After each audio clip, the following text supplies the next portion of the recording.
big, but in shirtless scenes his abs have little definition. Bruce Willis was handsome, but his receding hairline and modest muscles retain a sort of everyman look. And compare how Hugh Jackman looked in the first X-Men film in 2000 to Deadpool Wolverine. Yeah, he looks better. It's like, how does Hugh Jackman in his 20s look more average than now? So what is the effect of this? What is the fucking ripped six-pack? Looks like he's on steroids. Effect of seeing these regular looking people on screen? And how does seeing interesting faces work to make a movie better? Let's take a look at a few examples. What have you done to it? What have you done to its eyes? This is Mia Farrow in Rosemary's Baby. I'm Rosemary Woodhouse. As the film progresses, she cuts her hair shorter and begins to look paler and thinner. Visually, we understand the transformation the character is undergoing. I'm not changing. I just want to go to Dr. Hill and get a second opinion. Would this work if she was played by someone like Margot Robbie? I don't think so. It's Mia Farrow's unique look that helps make the character feel like an actual person that could exist somewhere, which makes us empathize with her more. Dr. Hill, please. It's the same with John Travolta in Blowout, Shelley Duvall and Jack Nicholson in The Shining. Well, because the average person that's watching a movie that wants to relate to the main character isn't going to... Like, I get you casting fucking Chris Evans and Hemsworth for Thor and Captain America. They're fucking superheroes. They're not supposed to be everyday people. Thor is a god, right? But, like, when you have a regular taxi driver playing a role in a movie, you want that guy to be relatable, and the average person watching the movie isn't going to relate to a guy that's a 10. In Star Wars, Luke and his family look like fairly ordinary people, whereas Grand Moff Tarkin and the Imperial officers have a much more austere look to them. Fear will keep the local systems in line. In the 20th century, the pool of actors to choose from seems to have been much more aesthetically varied than it is today. There was actors with big noses. I got it, go ahead. Big foreheads. He's gonna prove it to the whole world. Heavy-set eyes. Did you know that? And receding hairlines. But you and me together, that'd be tops. We subconsciously infer things about people's personality based on their features, which in turn helps them create a richer character without much heavy lifting. Mentally, you picture my dog. In Taxi Driver... But I think they do so... Like, there's still TV shows... I think movies, it's gone away, but TV shows, they still have it. Always Sunny in Philadelphia isn't even filmed in Philly, but it still gives that Philly vibe. They look like regular-ass white people that live in Philly. Danny DeVito is like Danny DeVito, like sometimes they make him seem like a goblin, bro. He'll be naked crawling out of a fucking couch covered in oil. Like, I know that's part of the comedy, but it's like, they're not, like, imagine if Always Sunny in Philly was just like Margot Robbie, Brad Pitt as the old guy, and then, you know, Olivia Rodrigo. You'd be like, okay, well, these aren't regular fucking Philly actors. There's shows where they actually make fun of that. Like, I Love L.A. They make fun of L.A. culture. They look like L.A. people. They might live in L.A., but, like, they cast people that, like, fit this L.A. role, and it makes fun of that. So I love that show. I don't watch it all the time. I'll watch it with Brooke when she's watching it, but it's a good fucking show. But even back then, they had people that didn't... It's so weird, because I think on average, movies in general do cast higher attractive roles. But, like, dude, the cast of Friends, all attractive. All of them. Maybe Ross is, like, unconventionally attractive, but, like, Phoebe, Monica, and Rachel are all 9s, 10s, right? Very pretty. Joey Tribbiani, attractive guy. Chandler, attractive guy, right? Ross, I would say maybe unconventionally attractive, but he also was signed for that role. It makes sense, right? Like, Ross is still a good-looking dude. It's like all of them were 10s, almost. Chandler, I think Chandler was a good-looking guy. Obviously, he was dealing with, like, you know, problems where he was fluctuating in weight and, like, he looked different depending on the scene. But I think overall, he still looked good. This guy, completely bald on top, but with a flow at the back. This guy with his scruffy beard and round glasses. And even De Niro himself with his 5 o'clock shadow and redness around his eyes. If you got into a cab and this was the driver, you wouldn't think twice. Did I tell you to do that with the meter? All of these actors look like they actually belong in the setting rather than just walking out of a dressing room. Can I talk to you for a second? And this is environmental immersion. And there's the bell for round one, the most In 1976, after Sylvester Stallone went 15 rounds in Rocky, his face was soaking wet, his hair sticking to his head, and he's covered in blood with his face fully contorted with bruises. But in 2015, after Michael B. Jordan fought in Creed, he's just got a subtle sheen of sweat and a small... Yeah, bro, they make him look too good. I'm like, this is, bro, Pete Patty Pimblett in that UFC fight where he didn't get knocked out, but he got his head fucked up so bad that he literally looked like a pumpkin. His face was swelling so much. Like, get the hell out of here. I'm supposed to watch Creed and be like, oh, dude, his face is a little scuffed and he's getting killed this fight, but it'll be all right. Bruise around one eye. Like, I need to see one eye swollen. Stop! Like, that would put you on the floor. Bro, your face would be so fucked if you got knocked like that. Stop! It's me! At the end of Spider-Man, Tobey Maguire's suit is ripped to hell, revealing his bruised, dirty, and sweaty face. And that's one thing I'll say about Spider-Man. People get upset with me. I think the first Spider-Man is the worst Spider-Man. I think that Tom Holland's Spider-Man is better than Tobey Maguire's, but I think Tobey Maguire fits the Spider-Man look the best out of any of them. I've loved Tom Holland the most. I actually think Andrew Garfield second, Tobey Maguire third, off of acting. But when you think of like everyday New Yorker, kind of a nerd, you know, a dweeb, getting these powers and then becoming a superhero, I'm not thinking of Tom Holland. And I'm not thinking of Andrew Garfield. I'm thinking of Toby McChud, you know, Chud Maguire, you know. That's the guy that fits the bill, you know. Looks like an everyday dude, gets powers, becomes some superhero god, has that really cringy scene where they slick his hair back when he's Venom and he's like, I hate that scene, by the way. That's the worst. Like that, whenever I see that scene, it's right below the Happy Birthday song in Breaking Bad. Chaotic tear across his mask. Mr. Osborn. But for Tom Holland, he's got a couple of cuts that seem very intentionally placed, and his suit isn't ripped at all. His mask hasn't been torn open, but just neatly taken off. Hey, Blondie? Water? After Clint Eastwood walked 70 miles in the desert, his face is completely scarred and burned. We can barely recognize it. But today, there aren't many examples of actors looking scarred like this. It seems like everyone has to look perfect all the time. It's as if somewhere along the way, almost every actor has taken... That movie was so fucking bad. That movie was so fucking bad. Jurassic World, love Scarlett Johansson. My God, this movie was terrible. Every scene, she's like, well, I'm a co-op expert. That's why they hired me. I'm a co-op expert. What the fuck do you have to do? I'm a co-op expert. Okay, so we're bringing you to go extract dinosaur blood? You worked in the military and, like, covert shit. What the hell does that have to do with going to stab a T-Rex? Okay? You have your skill transfer. That's like you being a pro in Rocket League and being like, I'm a Rocket League pro. And we're in fucking Vietnam. And we're in Vietnam. You know, we're loading artillery, and you're like, don't worry, I was SSL. That means about jack shit to me. What the fuck does that have to do with this? It's as if somewhere along the way, almost every actor has taken the substance and transformed into a kind of picture-perfect version of themselves. Not a single wrinkle, not a hair out of place, and completely smooth skin.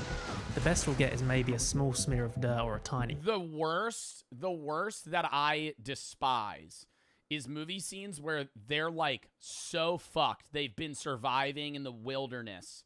They, you know, fighting limb to limb to survive. And then you see their teeth, pearly white.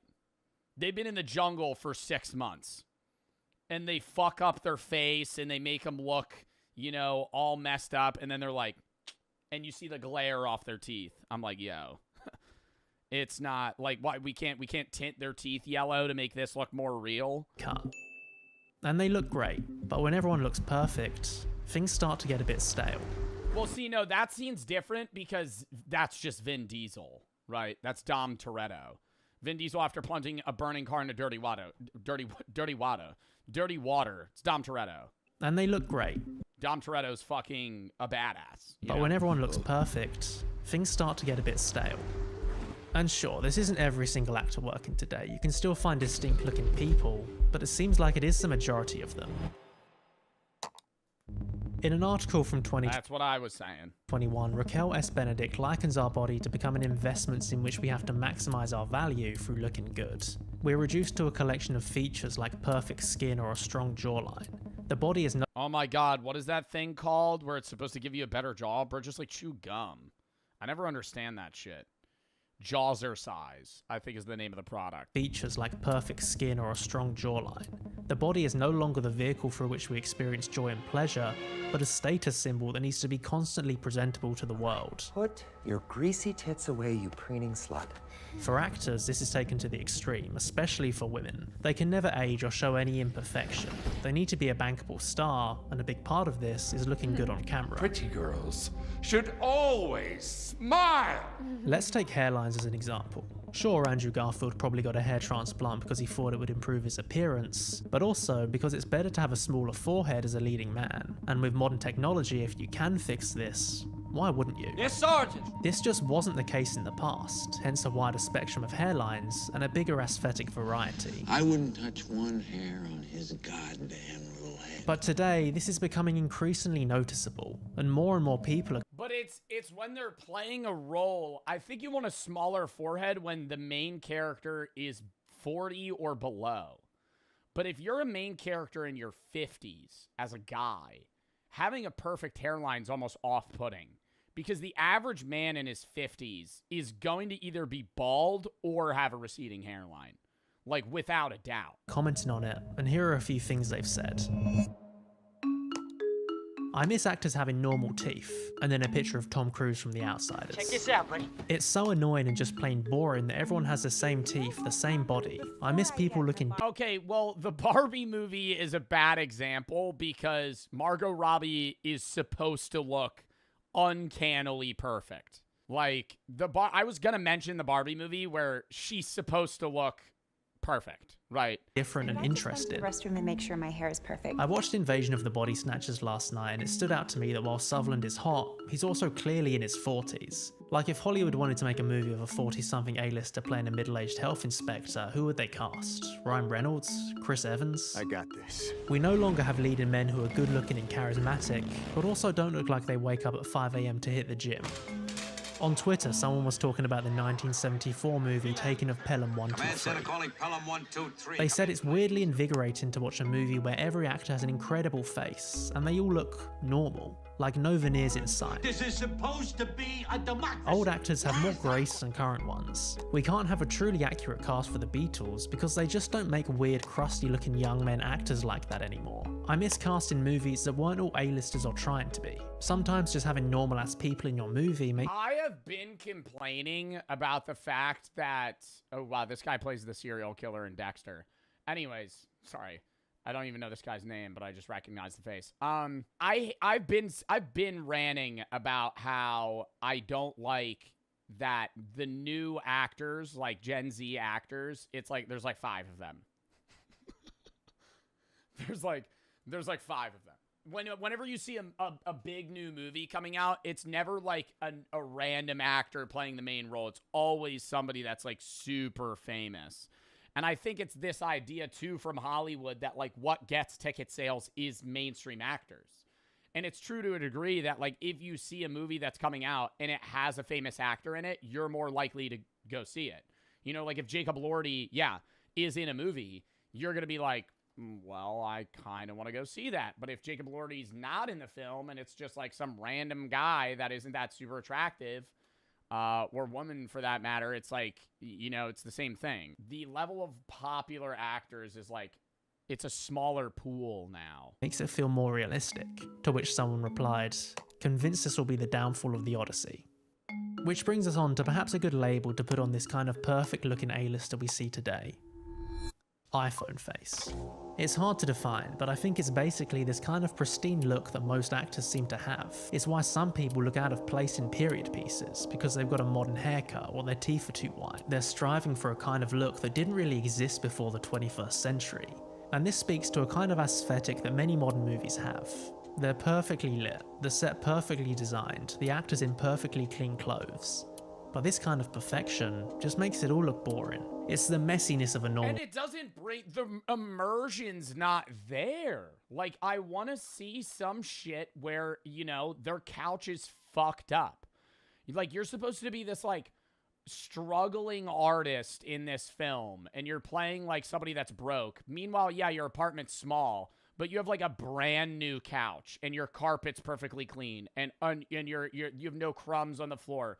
There's no like weird marks on the walls, you know? Like every regular room for somebody, you're gonna have like a scratch or a hole in the wall. Like, why don't they have that? Method acting? Well, not even method acting for the actor. I'm more saying, like, the sets just suck. Or the dirt kicked up from horses, the colour of the set, and the way it's lit. We're losing a sense of personality not only in how actors look, but in how films in general look. Hello? Digital cinematography has given everything the same kind of Netflixy feel. Look, this isn't every movie, and it's not every actor. If you look for it, you can find interesting looking people. Oh, that movie was so fucking stupid. Oh my god, no, I'm gonna get so mad if, dude, every time he shows that Jurassic Park movie. Where if you don't know, there's like this, they're going, okay. So, in the Jurassic Park movie, the new one, dinosaurs exist, but they only can live at the equator, and you're not allowed to go to the equator. This stupid fucking family is driving a boat through the equator, and they get capsized by a dinosaur. Shocker. They all freak out. The boyfriend's a dick, blah, blah, blah. They end up getting picked up by Scarlett Johansson and her crew, which is trying to extract dinosaur blood to, like, cure cancer. That's the plot, right? Like, it's trying to, like, cure cancer, extend people's lifetimes. It's gonna, like, make people immortal or some shit, right? And you're just sitting here like, oh, okay. They don't even explain why. And they get on this boat. They end up getting separated. And the family is, like, struggling to survive in this area. And they're like, none of them die, by the way. Spoiler. Which is, like, so stupid. Because, you know, this is, like, a family of 5 that has no survival expertise. And they just get lucky at every corner. It's just, like, full plot armor. And while they're all, like, struggling for their life and, like, running from these crazy dinosaurs, one of their daughter, like, befriends this tiny dinosaur. And I'm like, dude, she would be terrified of that motherfucker. Their boat got capsized by a dinosaur. She's never seen dinosaurs in real life like this. They land on this island. They're getting chased by dinosaurs. And she sees this baby dinosaur that's, like, cute or whatever. And she's like, aw.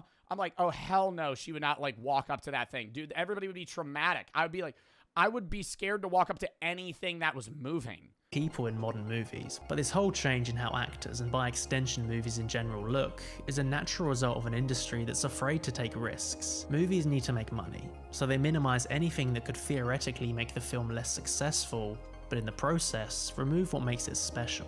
Both films and actors aren't ugly anymore. They're not dirty anymore or bruised anymore. No one looks normal, and everyone looks perfect, and this is a problem.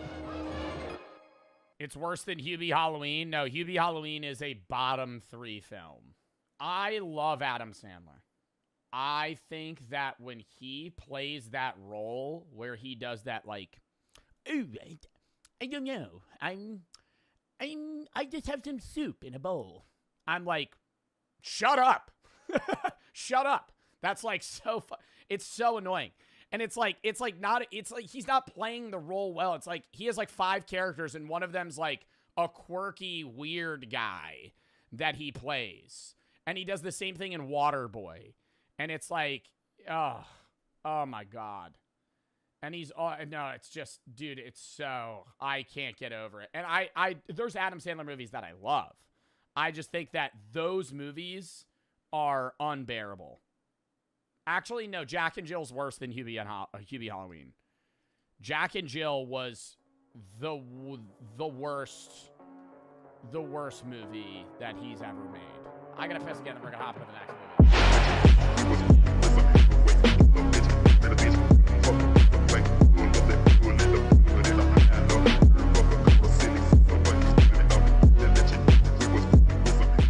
Why aren't actors ugly anymore? We came, we saw, we kicked its ass. Bill Murray was 33 when he shot Ghostbusters. That's right, boys. And I gotta say, Bill Murray is an unconventionally attractive man. Before we get into why aren't actors ugly anymore, I'm going to do a bit of Bill Murray glaze here. I don't think Bill Murray's ugly. I think Bill Murray is a black pill 4, right? Sub 5. But I think the way he puts himself on is like an 8. You know who's really attractive? And I always glaze this guy.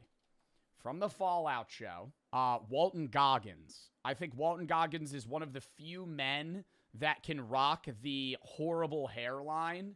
And he is also, I think Walton Goggins is like a 9. Like, Walton Goggins is a very attractive man, but he's unconventionally attractive. He has a very bad hairline, and he doesn't really, I think it's like his facial symmetry is very nice. He's a good bone structure.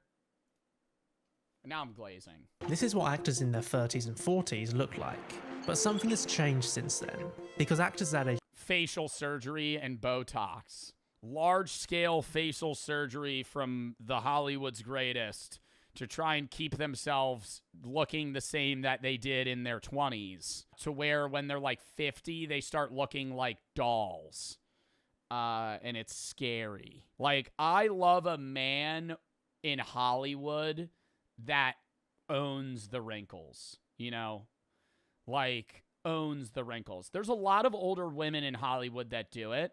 And I think a lot of women in Hollywood don't go overboard. I think a lot of women in Hollywood get like base Botox to kind of like get rid of like the crow's feet. But like, I'm never going to judge what people want to do with their face. And this is kind of me, it's sounding like I'm judging. But like, Ryan Gosling does a lot. He has a lot of, I don't know if this image is edited, but like his face is more puffy from what he's done.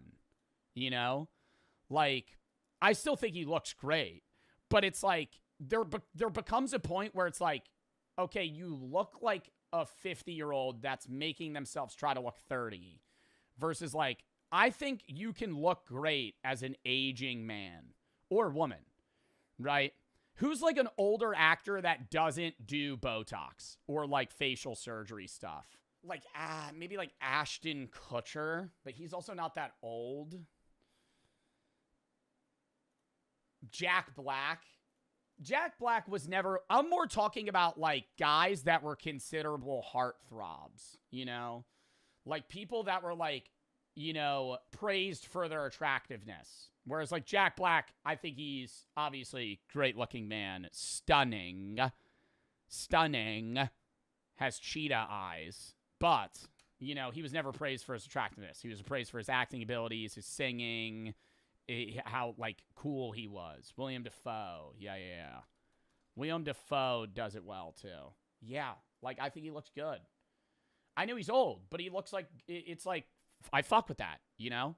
Like, dude, that was like the uncanny shit was that Dunkin' commercial. Can we watch that real quick? And then we'll get back into it. Like, I know they CGI de-aged everybody, but it was fucking creepy. But, like, they made all of them, oh, my God, like Joey, what is his name? Not Joey Tribbiani.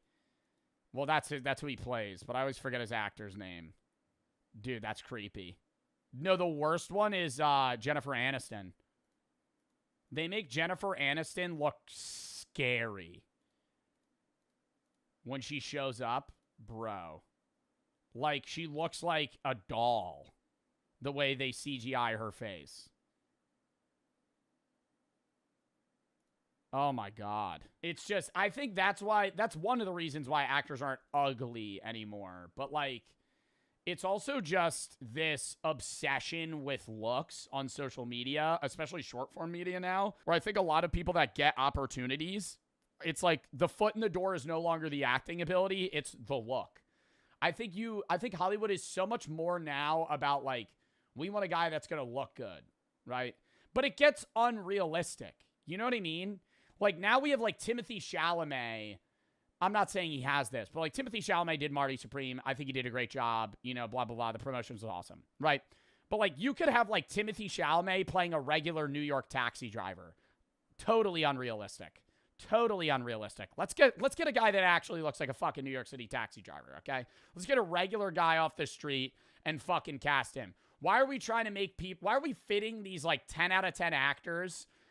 in terms of attractiveness, to like just like an average role. We're like, yeah, this guy's definitely going to just be flipping burgers. No. Today don't look like this anymore. I lost my hand! They look like this. Or like this. Actors today... Yeah, 35? What the fuck? Today need to have great hair, perfect skin, and be in flawless shape. They don't look like regular people anymore. They look like supermodels. This isn't every single actor. No, they look like supermodels, and then there's like this weird diverging role, right? It's like older movies from like 2010 and before. You had people that were really attractive. You had the average looking guy or woman. And then you have like people that get cast in ugly roles, right? Like they did it a lot in Disney. They did a lot in Nickelodeon. They do it a lot in like comedy movies where like they literally cast somebody to be the ugly guy. Now it's like really attractive people, average extras, and then ugly people as roles. I always wonder that too. I'm like, that sucks to be cast as like the fat guy in a role. I always wonder if that upsets them, you know? Because there's so many movies where it's like they literally cast you as the ugly fat guy. But that's your role. Like, you're not a main character. You're just like a side scene for 5 minutes where it's like, oh, look how ugly and fat this guy is. And then they move on. But it's clear there's been an overall change in how A-list performers look. And it's also how they're shown to the camera, like in low lighting and with more vibrant colours. They're surrounded by other people, and on an actual set, rather than a green screen. Everything's under control. Situation normal. You're probably going to say this is because of a wider trend of movies looking bland and flat nowadays, and things like bad lighting, dull colours, and the Netflixy look make basically everything in modern movies look worse. And also, we can't ignore cosmetic surgery. As my plastic surgeon always said. But if you look at movies from before the millennia, it's hard to deny that the actors looked more like regular people. Keep it still back there, lady, or else we're gonna have to shoot you. I feel like maybe, do you think that it's also just the lack of average-looking people getting into acting? Because all the people that I know now in social media and just also in my life that get into acting are like 8 out of 10 or higher. I think like so many people that love theater and want to get into acting are like shunned at a young age because they don't fit like this beauty standard, even if the skills are there.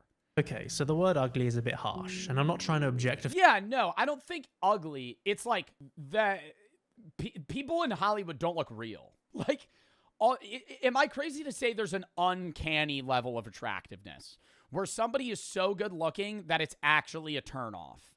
Like, you don't look real. It's that good. And it's like, okay, no, like you look like a doll, like actually like a doll.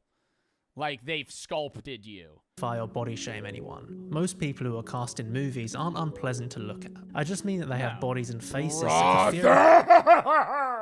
theoretically belong to a normal person without the aid of personal trainers, dietitians, and plastic surgeons. They look like normal everyday people you could see walking down the street. I need a man who has powerful friends. Bruce Willis, Bill Murray, and Jack Nicholson aren't bad-looking guys, but they have a sort of everyman appeal that we just don't see in today's you would walk past them on the street and not bat an eye. Stars. Saw it on the television. And I love that because I think that brings you into the movie, you know? When it's just like a regular handyman that becomes this agent or something, and he's like a 10 out of 10. I'm like, bro, the average roofer that I hire to do a job is not going to look like fucking Brad Pitt, right? He's going to be a big gut, blue collar man that's going to fucking staple some paddings to my roof, you know? He's going to look like an everyday guy I walk past on the street. Big part of this is that today, people just generally look younger. Physical. Clean. Hey. I think people look younger. I think people get work to look younger. And I also think the average person today is better looking too. Can I say that? I think like every generation looks better than the generation before it. Maybe that's also a fashion thing. Like if I look back at like pictures of 30-year-olds in the 1950s, they look weird to me because they're wearing like fucking clothing that isn't in style anymore. Isn't that the point of evolution? Yeah, like natural selection to a degree. But I also think people are better at holding themselves and like, you know, making themselves look the best that their potential enables them to. 26. There's a great Vsauce video from a few years ago that goes into this in more detail. Essentially, we watched that. That was a really good video too. What, that people look older? In more detail. Essentially, the clothes and overall style has changed, and combined with better medical care, nutrition, and less smoking, people are healthier and better looking. Guess I started smoking when I was about 4. Healthier is a debatable question. So here's a few age comparisons that highlight this in action. My mom was already dead then from lung cancer. Gene Hackman is 44 here.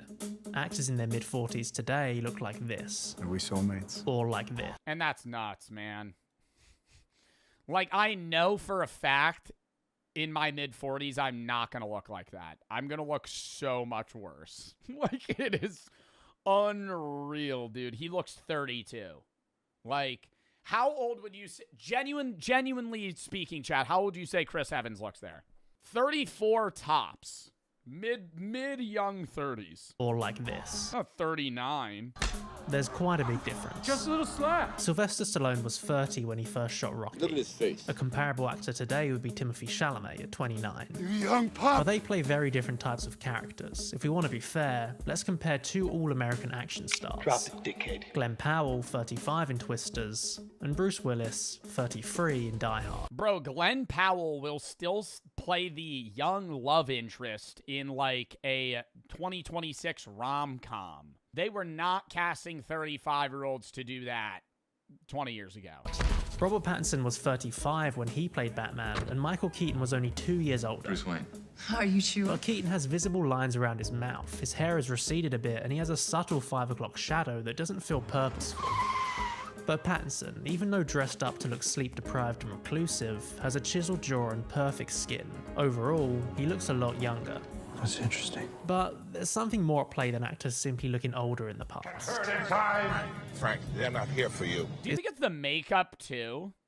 They still were doing crazy makeup in the 90s. Like, that can't be what it is. They're not making them look younger in the film. It's the kind of faces that have changed too. Weird Al Yankovic is on the plane. It's the everyman look, receding curly hair or imperfect skin. And it's because of these distinct features that characters had a stronger sense of personality just by looking at them. Do you have any hobbies? I collect spores, molds, and fungus. But before we continue, let's take a moment to thank today's sponsor. Dude, I gotta rewatch all the Ghostbusters films. I think that it's ugly people trying to get into acting and then they never make it because they look bad. But they don't look bad. It's like there's so many roles in acting that need to be filled, right? There's so many people going into acting. It's like this bottleneck effect where there's like, 10 roles but 100 people applying. But even then, it's not like, oh, it's because they don't fit the bill. Like, there's so many average people that need to get cast for roles, but it's just like they're picking like 10s now for fucking main characters. In the opening of Once Upon a Time in the West, we meet 3 characters who don't survive the end of the scene. But they all have an interesting look. Al Mullock has long hair blowing across his face and vibrant blue eyes. Jack Elam has the long eyebrows and beard that goes down his neck. And then Woody Strode looks completely different, with a square jaw and a piercing look. From their faces alone, we can get a level of understanding to their character. It's hard to put into words, but we get a feeling that this guy is going to behave differently to this guy. And then compare them to the station manager. We can understand the dynamic just from the way they look. You can say this is down to great casting, and to some extent it is, but ultimately, it's just these guys' faces that carry the entire 15-minute opening. Oh, well, I suppose it'll be alright. Yeah, like he just looks like a disheveled old man. Like this guy looks like some dude you would see on the side of the road in New York City. It'll be alright. It's the same with the heads of the 5 families in The Godfather. Sure, they all look like mob bosses, but they have small differences in their appearance. We're all grateful. Wow, I love like the YouTuber breakdowns that these guys, or not the cinephile breakdowns that these YouTubers do. Like, I love these analyst movies. I never think, because it's like such subconscious shit that you don't even think about till they bring it up. Where it's like, wow, the mob bosses really are very similar, but like the mustache and the slick back hair is different. A cinephile, that's somebody that loves movies. It's the same with the heads of the 5 families in The Godfather. Sure, they all look like mob bosses, but they have small differences in their appearance. We're all grateful to Don Corleone for calling this meeting. How they style their hair, the type of suit they wear, and how fat they are, all goes a long way to tell us about their character. He had all the judges and politicians in his pocket. And this isn't just limited to side characters, even the leads in the past had a more interesting look. They didn't all look like supermodels. You look like 40 miles of rough road. This is people like Sissy Spacek, Leslie Nielsen and Cher. They simultaneously look like a normal person, but also have a unique look. Completely normal individual. Kurt Russell in Escape from New York was... Chat, bit of a weird segment now. We're kind of just going to be watching a culmination of YouTube videos that are like 3 minutes long and really random, that you kind of like, that video that you see on your recommendation page at 3 in the morning. That's like the type of videos we're going to watch. We might click some other ones on the side tab. I kind of just gathered a bunch of videos. Some of them are probably, most of them are probably going to be pretty ass. But yeah, let's tap in. First one, a message from Arkham Knight's Riddler.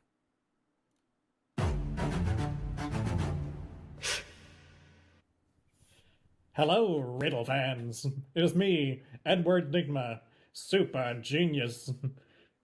I'd like to take this moment to do something I would not normally do. Oh, you're not going to give me a riddle? I can't watch a Riddler video if you're not going to give me a riddle. Well, you see, guys, I'll explain. You see, guys, I'm all riddled out. I've lost my motivation to keep riddling. I've gotten addicted to riddling. See, that was a good one. I'm proud of that. When the Arkham Knight showed up, my work wasn't really... Okay, it wasn't the best. I kind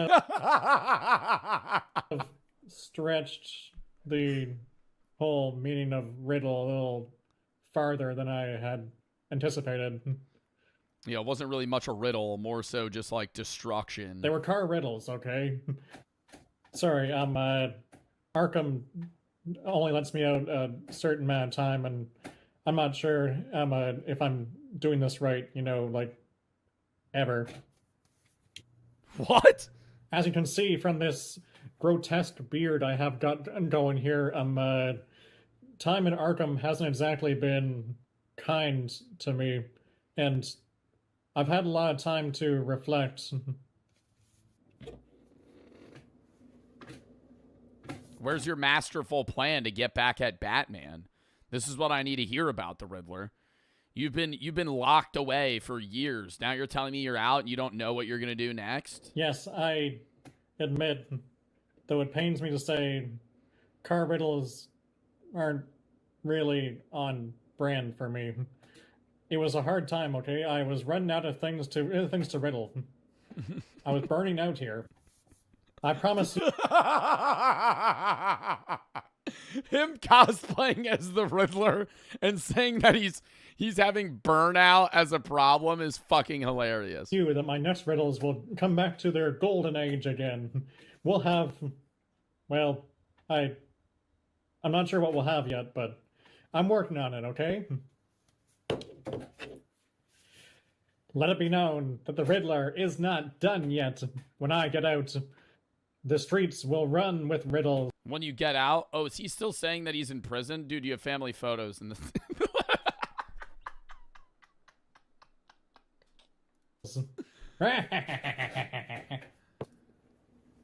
All right, I'm done watching this. We're going to the next one.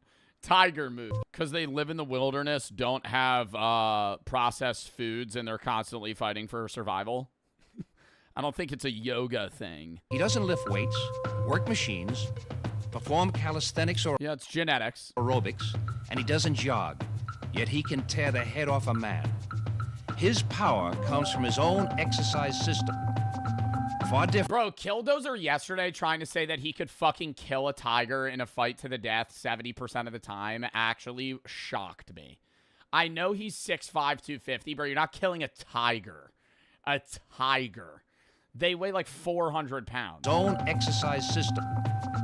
Far different from man's, and also far superior. It is the ultimate exercise system, which I call... What the fuck are we watching? Did you have to take an edible? Oh, you think I'm high because I'm watching tiger yoga? Tiger moves. Tiger Ironically, when man sets about to improve his health and physical fitness through exercise, he devises systems which lack the simple wisdom of the tiger.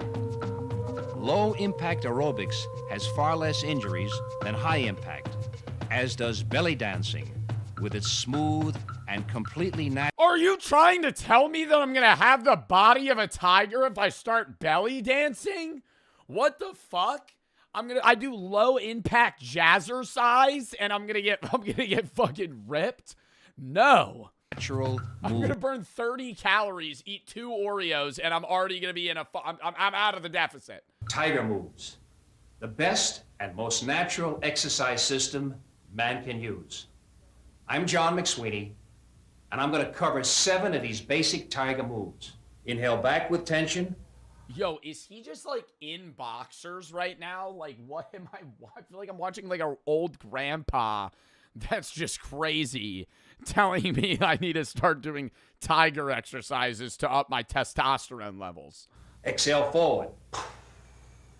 Love the nipple cam. Try to reach for the stars. Reach as high as you can. With tension. Great tension. Come forward with great tension.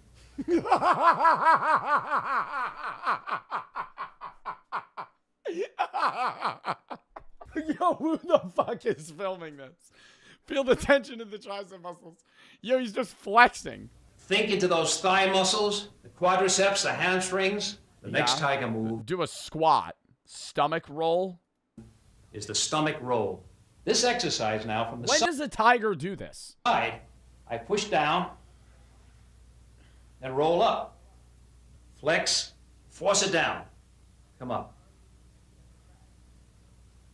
You've just learned in this tape. I love how he's in a suit and tie now. 3 critical areas of life and self-defense. Self-defense. I've learned three needed things for life and self-defense. They're gonna enable me to defend myself if an oncoming attacker approaches me. You with one thought. It pertains to nations. It pertains to the individual. First a warrior, or all else is folly. A warrior. Next, we're gonna be learning Wario moves. First, a warrior, or all else is folly. Old people fighting. In the cart, and you'll be at the other end of it. Ooh, cold. Oh. Ooh, cold. Try to make him flinch.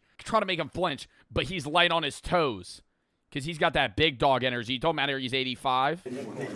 Oh. Wow. As soon as you turn your back, she hits you with a trap. I'm standing beside you and pull you. What's that? She does it again. Hit her over the head.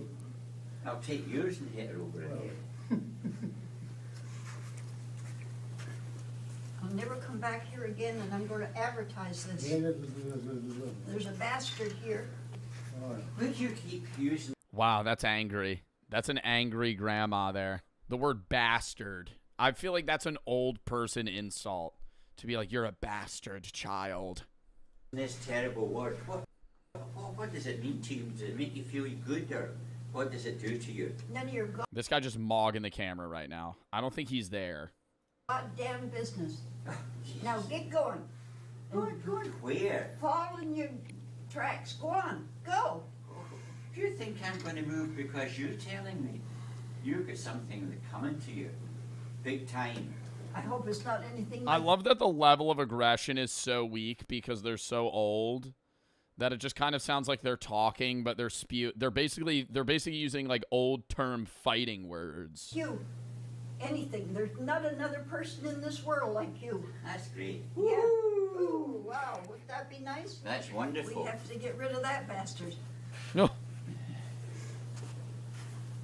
Is that the only word you know? Yo, he keeps walking away. She calls him a bastard. He comes right back. He's like, you really think you're going to tell me where I'm not allowed to walk? Why don't you go and have your lunch? Yeah, go eat. Oh my God, do you think he's actually going to like hit her? You might feel better after you eat. Keep your hand to yourself. You hit me and Jesus, I'll knock you right out. What with? Your imagination, that's what's... Yeah, you tell him. Hitting you in the head. Oh, he's getting up. Give it a minute, bro. We got to fight here in about 5 minutes. Please go, Ellie. 5 minutes. He's standing up. Is he sitting down? Is he standing up? I don't know what's happening. You say that once again, I'll really He's coming up. He's getting up. I have to lay a finger on you. You better not, either. He's getting up. Why? What do you mean I better not? You better not This put guy still hasn't moved. a finger on me, either.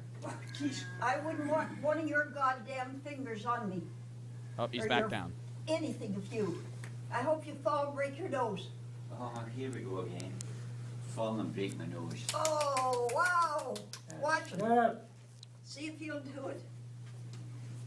Close your mouth. You know, old people in nursing homes have like the highest rate of STDs because they just have sex all the time.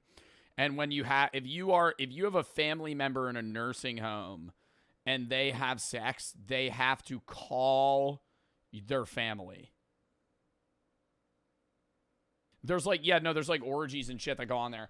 It's like that bad because they're having like unprotected sex and most of the women are through menopause, so it's like they can't have kids. No, it's true. And so like say it's like say you have your grandpa or grandma, they might call you and be like, Grampy got into a bit of activity. He might have to get tested for syphilis. You got to come pick him up. You shut up, too. He comes storming back in. Oh, you think you could you think you could tell me to shut up? You have another thing coming. Worst job interview, Odisha guy. March of 2012. Hi, so tell me about yourself. Ooh, it's like a Zoom interview. Sir, I am sitting in front of yourself. Myself, Rakesh Mohanty, and I am technology mad. But if you will ask me what is my passion, I will say hardware. But this is for the first time I am doing on Spiky. Skype.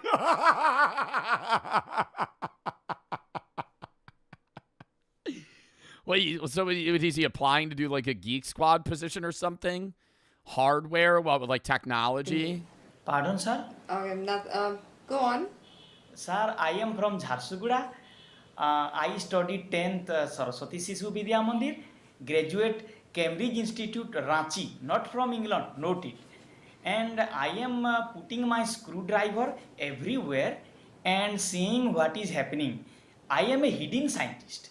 Okay, so what experience? I feel like this is like a like an application to like a university.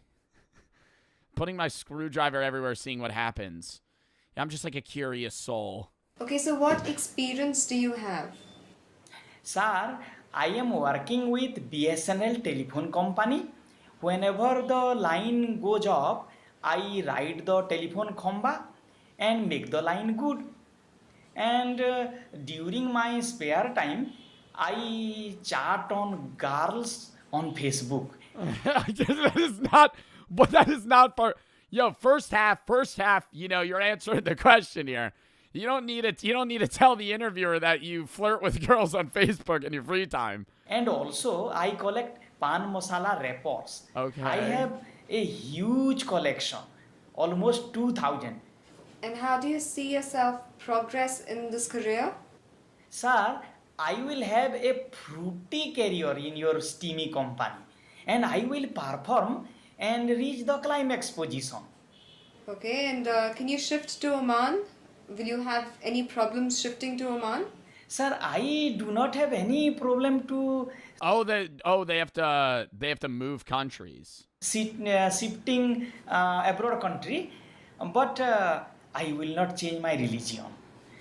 Otherwise, I am very open-minded and I am always happy, even when I am sad.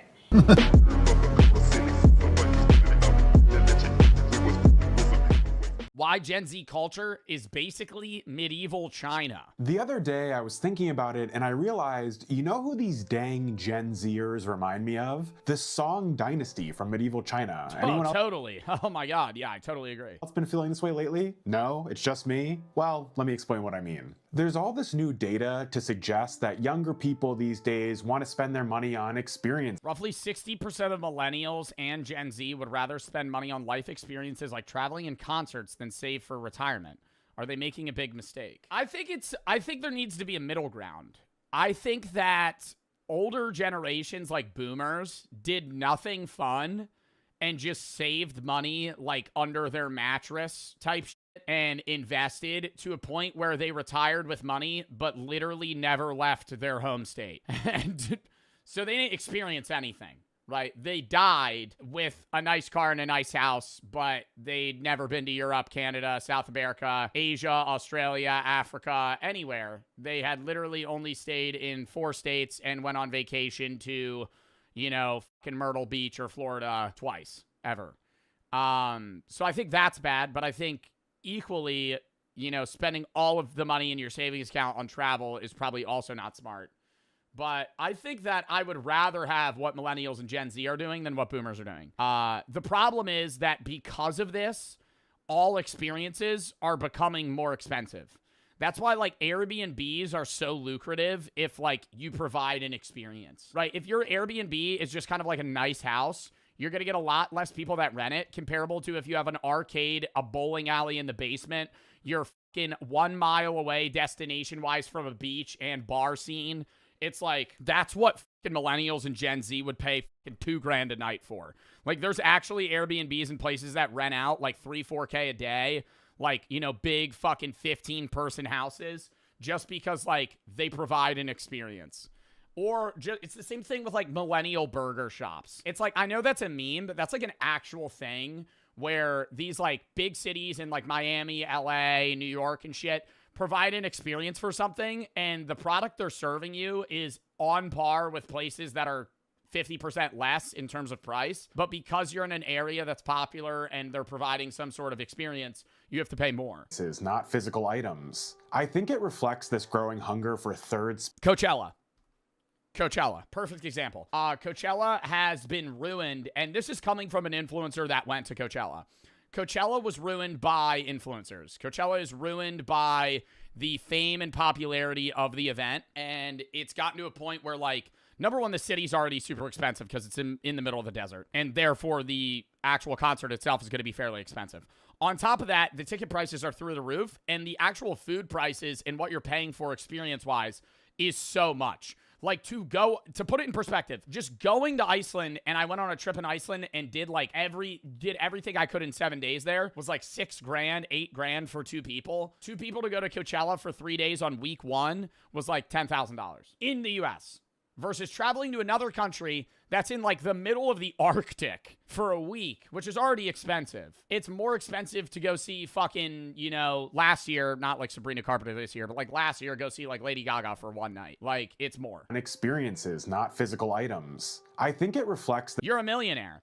Tim Tam, you spelled millionaire, millionaire, number 1. And number 2, that has no relevancy to what I'm saying. My friends and I constantly send each other money on Cash App for varying things. And I always have an amount of money that's sitting in there that I wish I could spend at a store, but I don't want to have to transfer it out of Cash App into a bank so that I could use it on a card in a place of business. And that is where the Cash App debit card comes into play. The customizable Cash App debit card can be customized to your individual creative needs. If you want it to glow in the dark, you can have it glow in the dark. And it also provides exclusive discounts on things that you're probably getting every day. Coffee, food delivery, video games, and more. And if you're also a fan of concerts, you can get exclusive pre-sale ticket access with the Cash App debit card to some of your favorite artists like Sabrina Carpenter, Kendrick Lamar, SZA, Drake, and more. There's also no hidden fees or minimum monthly balance requirements. You could also customize the card really easy on your app, ship it right to your door, and get to using it right away. And for a limited time only, new Cash App customers over the age of 18 can earn $10 if they use code CASH10 at profile at sign up and send $5 to a friend or more within the first 14 days. And if you're 13 to 17, request a parent or guardian sponsored account, use code CASH10 at profile at sign up, get $10 dropped into your account account when you order and activate a Cash App card and send $5 to a friend or more within the first 14 days. Terms apply. Thank you to Cash App for sponsoring this video, and let's get back into it. This growing hunger for third spaces, and if you don't know what third spaces are, let me just quickly break it down for you. Basically, your two main spaces are home and work, and historically the third space was somewhere in the middle. Maybe it was the bar, or the guild hall, or the tea house. These have all but gone extinct recently or have become prohibitively expensive, and Bro, I think we watched a video about like third places just ceasing to exist. Like, nobody, like, hangs out anywhere anymore. Young people are feeling it. They want the third spaces back. This maybe feels like a very 21st century vibes-based phenomenon, but it's actually extremely Chinese. The Song Dynasty was the first era in history to have we're literally medieval China. That's so lit. What we would consider as a lifestyle culture, where the cities were actually designed for pleasure and snacking and nighttime entertainment, just like so many downtown areas are today. You're Gen Z too, dickhead. There was this 12th century writer named Meng Yuanlao who wrote this fascinating memoir called The Record of a Dream of Splendor at the Eastern Capital. It's one of these shocking works from the Middle Ages that I love reading because it seems like it was written by someone recently instead of someone 1,000 years ago. He writes this whole nostalgic You're the oldest Gen Z. No, I'm not. I'm 2002. The oldest Gen Z is like 1996. Zeusi's Koshard, Chris, is Gen Z, and he's almost 30. I'm 24. Reminiscence of the Song capital city, Kaifeng, and talks all about the 24-hour tea houses and the professional performers and storytellers and the specific. Yo, lock in, chat. I'm learning about medieval China, and you're yapping about how you think I'm an unk. Fuck. Whole nostalgic reminiscence of the Song capital city, Kaifeng, and talks all about the They respect your elders in medieval China. What's going on here? 24-hour tea houses and the professional performers and storytellers and the specific vibes of the different districts. There's this one section where he talks about restaurant culture. I'll just quote the full thing here and you tell me if this sounds familiar. When the guests arrive, a single person holding chopsticks and a menu questions all of the seated guests. The men of the capital are extravagant and they demand 100 different things. Some hot, some cold, some warm, some regular, some extremely cold, and things like noodles laced with lean and fatty meat. Everyone orders something different. The waiter takes the orders and draws near a counter where he stands in line and recites the orders off from the start. I don't know, this to me... Yeah, this sounds like you're getting like hibachi today at like a new age like twist, or I'm at like a Korean fusion restaurant. Literally sounds like a night out in 2026. I'm positive this isn't what you would picture in your head when you hear the word medieval. Also, just to give you a historical timeline here, this is basically China on the eve of the eventual Mongol invasion, and it's a time— Oh, totally, yeah, the Song Dynasty following up after the Tang Dynasty and right before the Yuan Dynasty. Yep, know this one. Mongol invasion, and it's a time and a place where consumerism is starting to flourish and it's becoming a core identity for younger people. Bringing it back to Gen Z, I've noticed that there's this big obsession with what I would— But there's like, I love the idea of Gen Z and millennials getting back into like the third place mentality and living for experiences. But there's people that take it too far and they become like Ryan from The Office, where they're performative rather than actually wanting to experience that. Like, there's a wide range of people that are in our generation that do things because they think it's what they should be doing rather than actually what they want to do. Like, people that, okay, it's gonna upset some people. If you're somebody that drinks matcha every day, there's people that actually enjoy that, and then there's people that actually just drink matcha because they think that it's cool to drink matcha. Like, it's like a performative males. Specifically called curated living. I don't know, maybe I'm not describing it accurately, but it is super vibes based, like life is one big Pinterest board. Think of terms like cozy game. Do people that are obsessed with Dubai chocolate and think that there are things that are flavored Dubai. Dubai is a place, not a flavor. Games or the aesthetics of going on a walk around the city with an iced matcha. It's this sort of return to the Song Dynasty scholar, gentleman, urban ideal. My Dubai water. Your status isn't just about money, although that'll obviously always be important. It's about your taste. Back then, it was about your taste in tea and incense and interior design. Now it's more so about your taste in underground music and niche TikTokers. Wow. Yo, that's facts. To a degree, because being mainstream is like so lame. Yeah, like, that's why, bro, there's people that don't watch me anymore because I'm too mainstream now. I'm so serious. There are people that liked when I was smaller, and that because I've gotten bigger, they think it's lame to watch me now. Like, that's a thing. It's the same thing with music. Like, yo, if somebody goes, my favorite artists are, and then they rattle off the most, like, they go, The Weeknd, Post Malone, Drake, and fucking, I don't know, who's like a Blake Shelton. You're gonna go, ugh, really? That's your top 5? Like, it's fine to have a main. I feel like the way that people perceive it, it's like, top 5, you should have like 2 mainstream people and then like 3 people that you just like. Other than being like, yo, Maroon 5, Imagine Dragons, Lady Gaga, LMFAO, and fucking Kendrick Lamar. I'd be like, ugh. Whoa. Taylor Swift? Well, Taylor Swift is just like extremely mainstream. Yo, on the topic of niche TikTokers, where you said who your personality is based off that, chat, what y'all know about Gary? What y'all know about Gary from Food Giant? I watch this guy every day. Food Giant in Hueytown, specials up, prices down. Woo-hoo. Here's Barry! Good morning, TikTok. Food Giant in Hueytown, specials up, prices down. Oop, oop, oop, honey. And I know what he's going to say. He goes, good morning, Food Giant shoppers. Good morning to America and good morning to the world. And he films these at like 4 a.m. They get like 200 likes. I watch them every day. If this is a Food Giant in Alabama. Good morning, TikTok. Good morning, America, and good morning to the world. All right, y'all listen up real quick for me, please. We've got a limited promo on the merch site starting now through Saturday. When you order 2 hoodies. See, I'm not caring about the merch, Gary.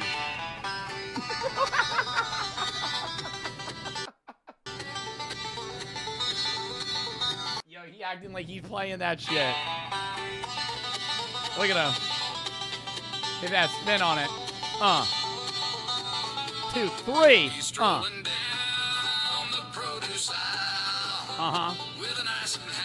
Yup.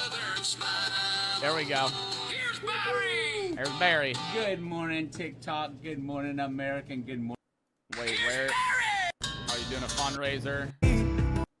He does an intro for Good all morning, his videos. Food Giant shoppers. Good morning, America, and good morning to the world. Oh, we got a deal on that Brian thick cut bacon. What we got here, Gary? This morning on our Hot Buy ad sale, we have the Brian's bacon for only $2.99 for a 12-ounce package. That's a savings of $3 a package. And then I got to thinking, go buy you a loaf of bread, get you a head of lettuce, which we have on sale for $1.49 a head. We have these beautiful tomatoes. Yes, big mater. Only $1.89 a pound. You could have several sandwiches for less than $10. So get on out to Food Giant today where you can make you a bacon, lettuce, and tomato sandwich. As always, have a wonderful day, and most importantly, God bless. Oh my God, I love him. He makes me so happy, bro. And it's always like, dude, you wake up. He's like Good Mythical Morning, bro. You pop up on TikTok. Yo, if you start liking his videos, he'll show up on your For You page at like 8 a.m. And he'll have posted that shit at 4. He's like up bright and early just filming videos in a fucking Food Giant. Anyways, that's my niche TikToker. Youth don't want to be told what's cool anymore by commercials and MTV with big corporations calling the shots. They want to create their own experiences. They want to get medieval Chinese again. Also semi-relatedly, there's been a big surge in traditional Chinese medicine trends among Westerners on TikTok recently. You see it everywhere. A number of Chinese American influencers have been sort of introducing these ancient concepts like Qigong. Yeah, they're Chinese maxing. That's a big thing for 2026. It's on a lot of people's vision boards. Chinese American influencers have been sort of introducing these ancient concepts like Qigong practice or drinking hot water instead of cold. It's on Koshards. Chinese maxing. Cold water, and the internet has been going crazy for it. So maybe medieval China is making a comeback. Yo, Ludwig. Yo, literally Ludwig. What is Ludwig doing? What is Ludwig doing in the last month? Chinese maxing. Back in more ways than one. We won't just focus on the Song dynasty here. There's more to China in the Middle Ages than just that one period. On stream the other day, he was learning Mandarin. But I do have a few more Song boxes I want to check before we continue. Before we do that, just a quick plug. If you like smoking cigarettes on a corner, my content, which of course you do, you should definitely join getting specific. Well, okay, well, you shouldn't smoke cigarettes. Patreon. There's one TikToker I watched that's what he's been doing this year. Link in the description. You'll get access to the... Oh my God, what is that guy's name? He has a rat tail. He posts like once every 6 months. And he goes, love, love. Somebody knows. Somebody knows in chat. What's his name? What's his name? Somebody tell me. Chat is super good at this. We have enough people that somebody gets it. He goes, love, not Dr. Poop. What is Dr. Poop, bro? That's too niche. It's not too niche. You know him. If I pulled up a video of him, he has tattoos everywhere. He lives in New York. He's a New York guy. He's Italian, and he smokes cigarettes. Not Mamdani. No. Or Jay Schlatt. Bro, he's a TikToker, and he's Italian. Italian TikToker Chinese maxing. It would come up, trust me. No, it's not showing up. There's a video, though, why everybody online's becoming Chinese. Bro, what is his name, bruh? This is gonna bother me. It's not Leo Skeppy. Or Cumtism, bro. Cumtism is not an Italian New Yorker. Kevin G. Chat, you guys are just saying names now. I know somebody probably typed it too, and it's just getting crowded by Will Mahoney. Who said that? Who said that? Who said that? Real Alyssa. Goat. Hold up.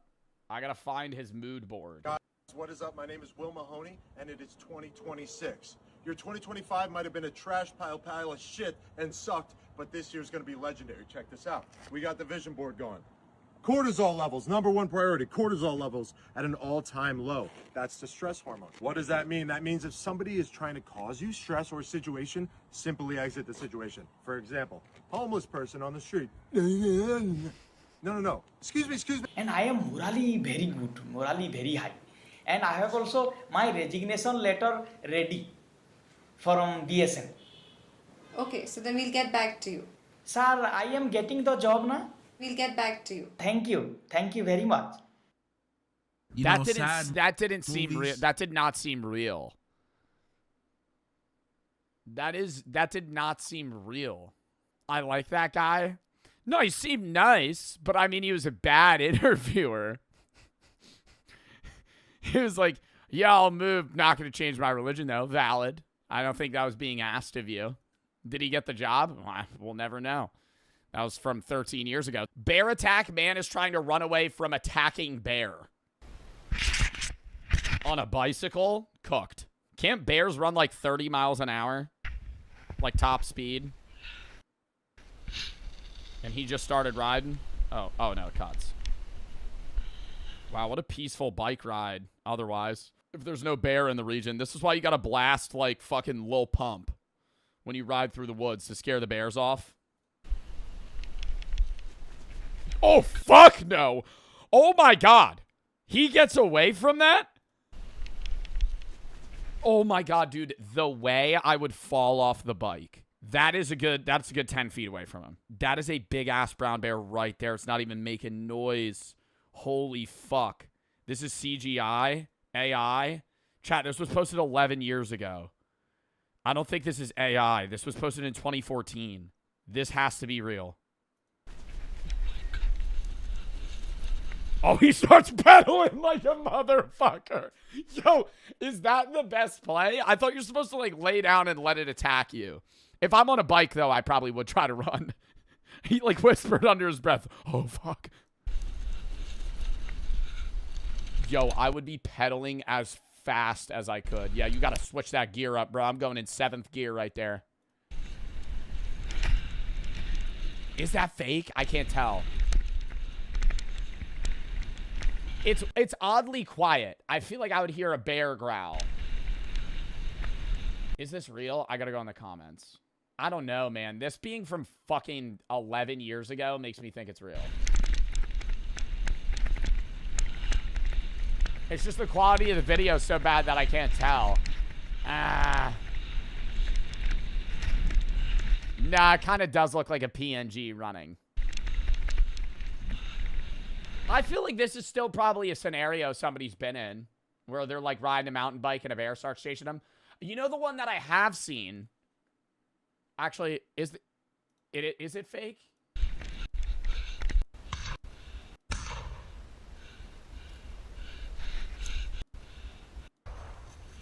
Oh, yeah. No, that's CGI.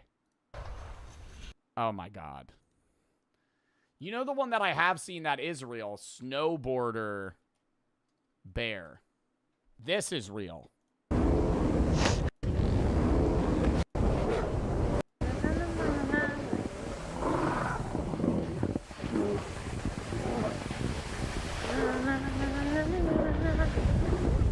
This is also fake? You're lying. No, this one looks so real. Oh my God, no, it's not. It looks fake as shit. Bro, when I was a kid, I fucking remember believing this. Oh my God, this is also fake? Nah, I'm about to get scammed when I'm older. Holy fuck, I'm gonna get scammed so hard. Stop. Touched by a wild mountain gorilla.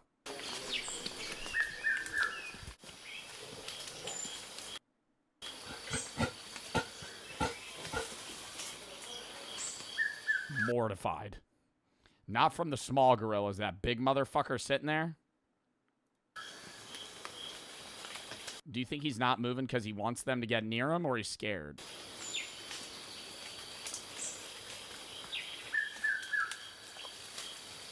Oh, he's like protecting him. Holy shit. I think I'd start pissing myself. Look at him. He's fucking eyeing him down. Like how fast he'd kill him. He did pee his pants? No, that's a shadow.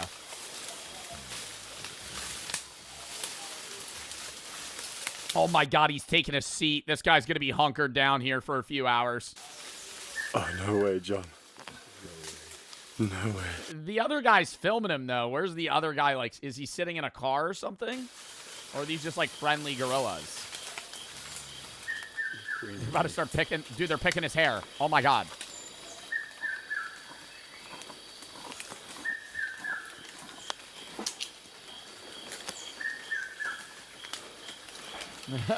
Yo! He's happy. I feel like I'd be so nervous. I don't think I could do this. I think these might be on like some like more public like wildlife conservation thing. They're used to people. Feeling now, John. My heart is racing. The silverback is just behind you. He sat a meter behind you. And there are 3 babies squashed between him and you. Yeah. You just hear Josh. And he's like, what? And then he just gets his fucking head ripped off.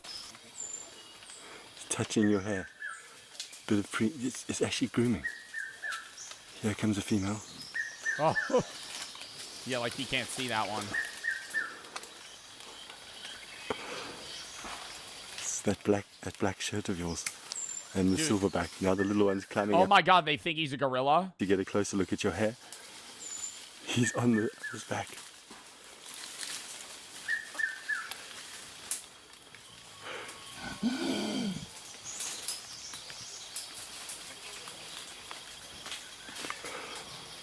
There's no way. Oh my God, it's trying to lick at his ear! What the fuck? Nah, I wouldn't be able to keep my composure. They're the lips.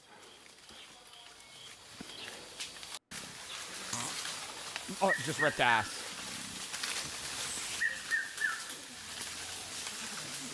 Oh, did it just poop? Or did that fall? Oh, that's a leaf. I would not be able to do that, dude. That is so... I feel like that's so sick, but it's so scary. Oh my God. Elephant seal battle for the right to mate. Now we're getting on the animal video rabbit hole.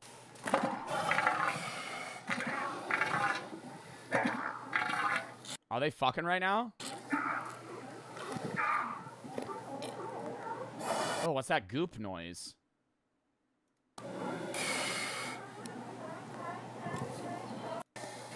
Yo, why he filming this? Dude, I always find, like, elephant seals and walruses to just be the weirdest animals. Like, they're just fat. Like, they're literally blobs that kind of just roll themselves across the ground. He's eating his nose, like Squidward. Nah, he's sucking on his own nose right now. That's crazy. What is he doing?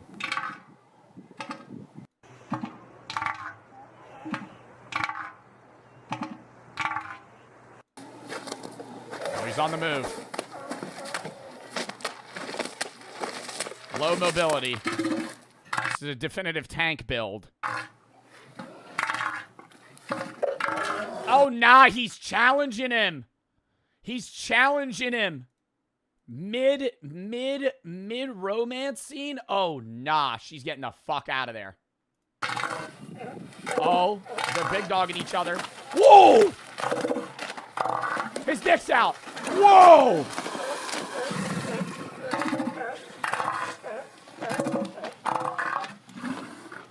He has the high ground. My bet's on Big Dog. Ooh, he's going for a bunch of snips, though. Whoa.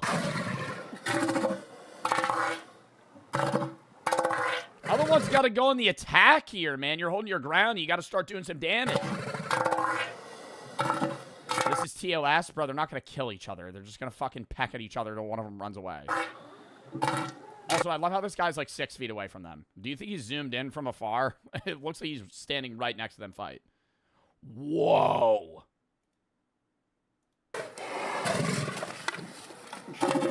Other one's nose is too big. He's fucking choking on it. Ew. Oh my god, he's just like gagged. Yo! Oh, they're going at it now.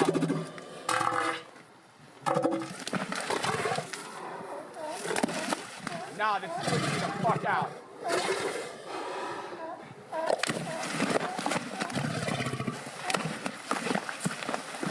Damn! Damn! No, they're strapped like crazy. They're not really hurting each other. Run predictions. Run predictions. Run predictions. Start putting money on it. I don't know. I feel like this one's got more, this one's more aggressive, but I feel like this one, you know, he's kind of holding his ground. Like crazy right now. He ain't attacking, though. He's got to start fighting. Oh, he's got his nose! He's got his nose! He's got his nose! Oh! Oh! Oh! He took a bite out of that motherfucker. And then he ran away.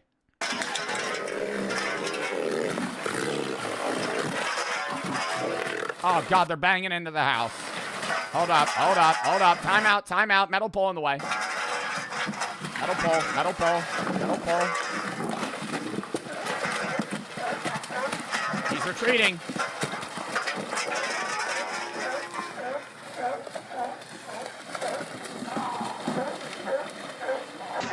So he lost. Why do we have double camera angles lined up here?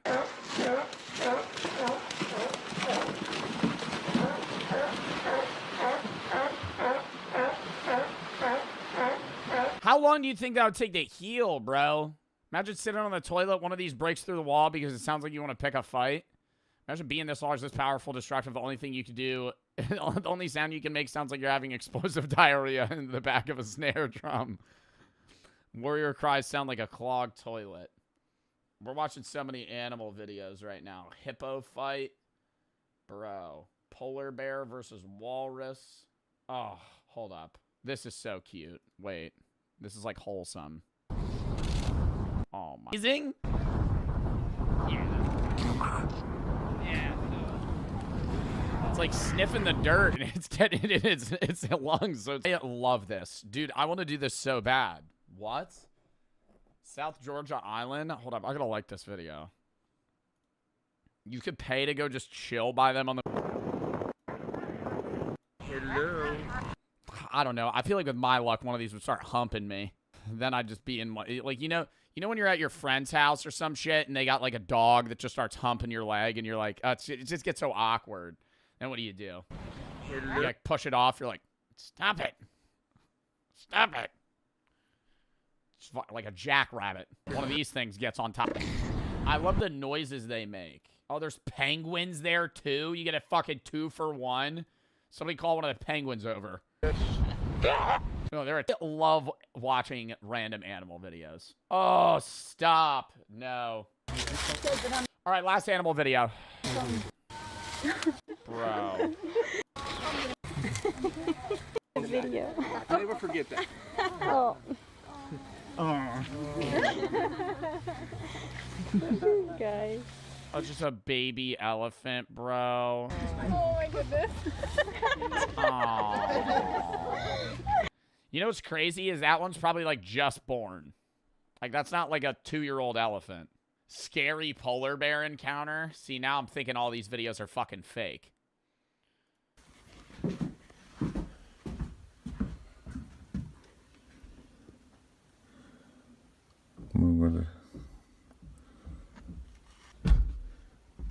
Oh, I've seen this. He's in one of these boxes and it tries fucking prying it open to eat him.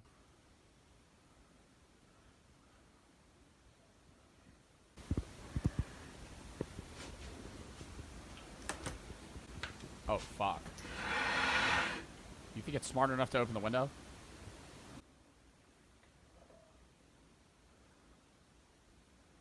They got baby wipes right now. This dude might be taking a shit. This is just a bathroom view.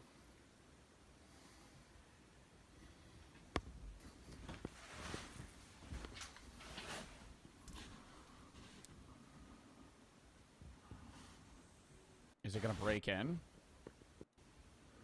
You see the 2 puncture wounds on its shoulder. Oh, it was fighting something. From walrus tusks. This thing fought a fucking walrus and lived.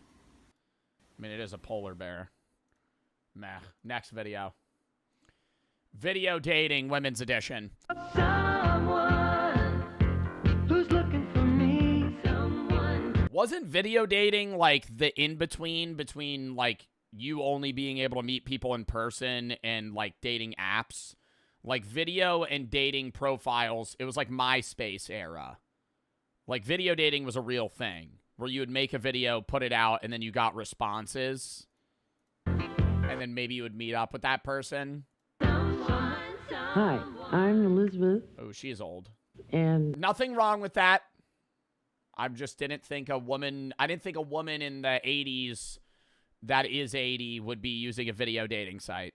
I live in the West End Valley. Pardon me.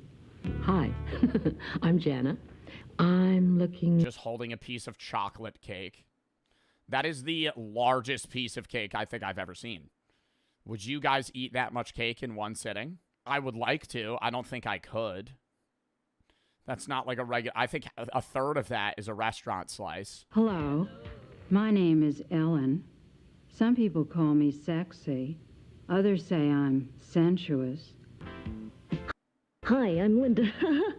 Well, you know, when I'm not using my doctor and pharmacy to troubleshoot a large healthcare computer system, I'm over at the gym pumping iron or driving my black Porsche with the wind blowing through my hair and singing along with Anita Baker's rap. This feels like you're getting baited into getting a car where they're going to fucking chloroform you and then you're going to wake up with one kidney in a bathtub in a motel. What is this woman saying? This seems so unreal. You know, when I'm not using my doctor and pharmacy to troubleshoot a large healthcare computer system, I'm over at the gym pumping iron or driving my black Porsche with the wind blowing through my hair and singing along with Anita Baker's Rapture of Love. I guess you could say I'm an Oreo cookie freak. I have an Oreo cookie jar, Oreo salt and pepper shakers. I like to collect anything with an Oreo on it. And I love to eat double stuffed ones. They're the best. Bette Midler. I laugh hysterically at Bette Midler. These are the worst fucking videos. What are they telling them to say on this fucking video? They go to this place to film a video so they could find dating matches, but are they like, tell me about yourself? I have 2 cats. Okay. And I don't know how to ride a horse. And my goal in life is to have my own religion. I was a fly like Charles Manson? What do you want to fucking start a cult? What do you mean you want your own religion? That took a dark turn pretty quickly. At canoeing. I'm looking for a romanticist. Spend time at the fireplace. Someone that's clean. Be clean, you know? I keep my car very clean, and I expect a man to do the same. And I also like very meaty men. One who is charming, personable, doesn't smoke in my face. I am looking for a passionate yet permanent romance. Why does she have yellow gloves on? Stop. Face. I am looking for a passionate yet permanent romance within the guidelines of safe dating practices. What the fuck does that mean? What? Dude, that woman's scary. Who was seeing that and going, yeah, I need to go on a date with her? Go now, but keep in touch, okay? Bye. That's it. Oh my God, this really is like just, is this actually just pulled from video dating? Home SF Valley code. What is that? Code. RO 112F, religion Jewish, high school education, 27.54, 120 pounds.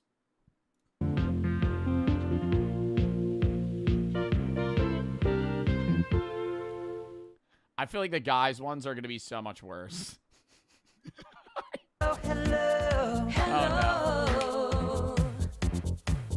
Hello.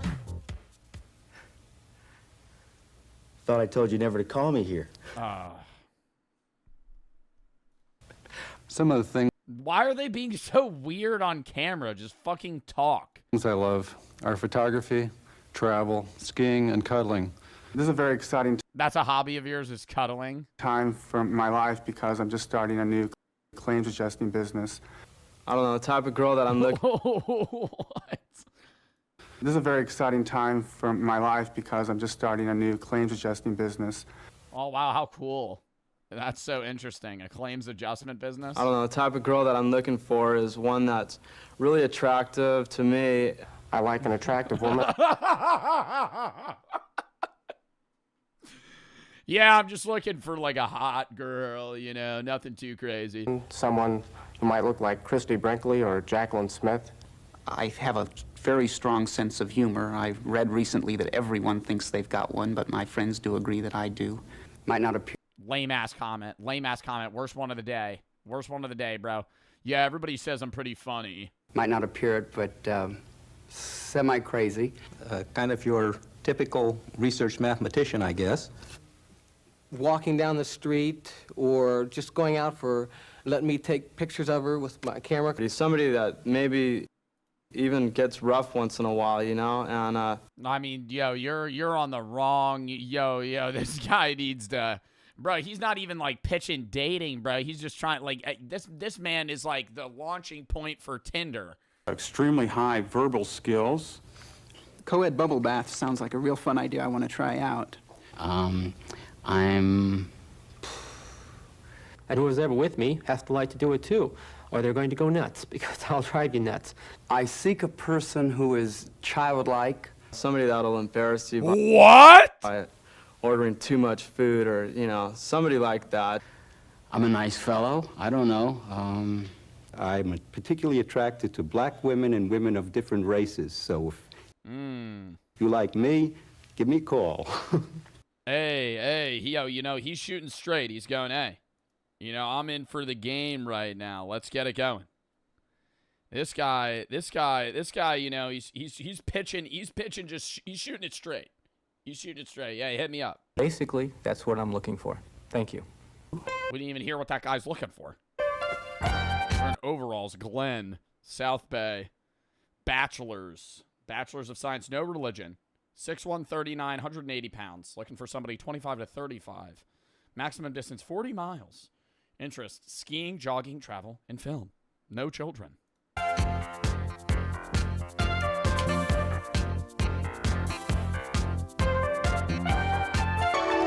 This seems like a jazzercise like song. Oh my God, I want to see more of this. Found footage fest. Oh, this is like all just like old videos. Dude, I gotta sub to this channel. Championships of VHS. These, what do they just find like random shit? All right, we'll watch one more.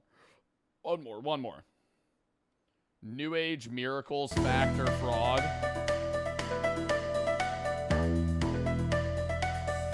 Welcome back. Tonight we're going to be investigating a few people that have claiming that they've witnessed or experienced miracles.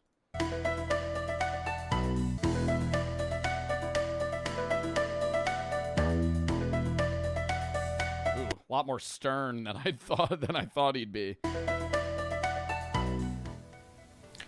I've enlisted our friend Charles' able assistance in this portion of our presentation for reasons which will soon become obvious. Charles? Yo, what the fuck is this? Yo, what the fuck is this? They're gonna hit him with a sledgehammer? Oh, is he doing miracles? Is he like a miracle man? Do it! It's gonna be a fake cinder block.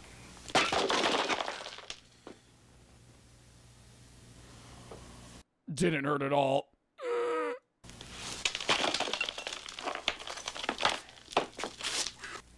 Now place it inside the plastic bag. Oh, it's a little magic trick here. Now break the bulb. Excellent. Now reach inside and choose a piece and hand it to me. Is he gonna eat it? Thank you. You may return to your seat.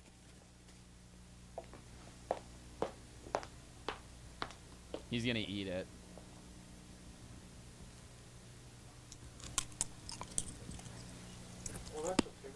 Yep. It's sugar glass.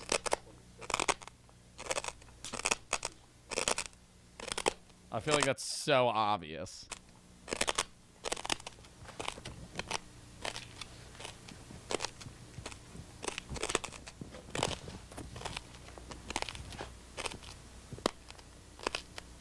That's also not a miracle. This is also not a miracle.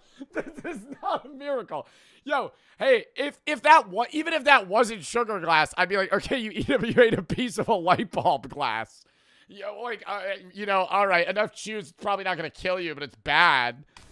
Dude, I feel like I'm watching interdimensional cable. Fire, one of the most powerful and destructive forces of nature. Rolled up the jeans.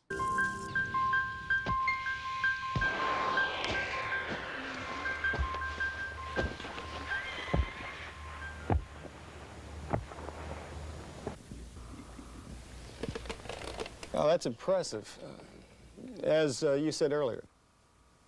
If I can direct your attention to the demonstration area, I'll give you a first-hand look. Are these real shows? Like, I don't even know what I'm watching right now. This is what is this from? What is this from? This is a fucking, like, this video is intended for educational purposes about New Age ploys to lure them into satanic cults. What? He walks us through highly entertaining worlds of New Age parlor tricks. Oh, so he's openly saying they're fake. Who the fuck's getting lured into a cult by watching somebody eat a piece of a light bulb and being like, you're telling me you're God? Prove it. Eat a piece of this light bulb.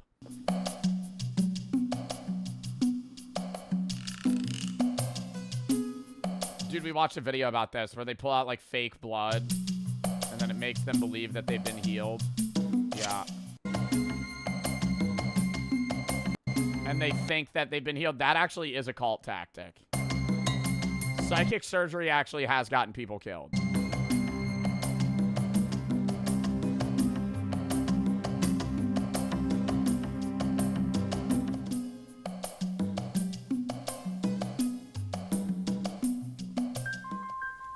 The next time you or someone you know is approached by a member of a New Age group, remember what you have seen here today. I loved that. Loved that. We gotta watch more of those videos another day. That was fun. All right. Count me down 30 seconds.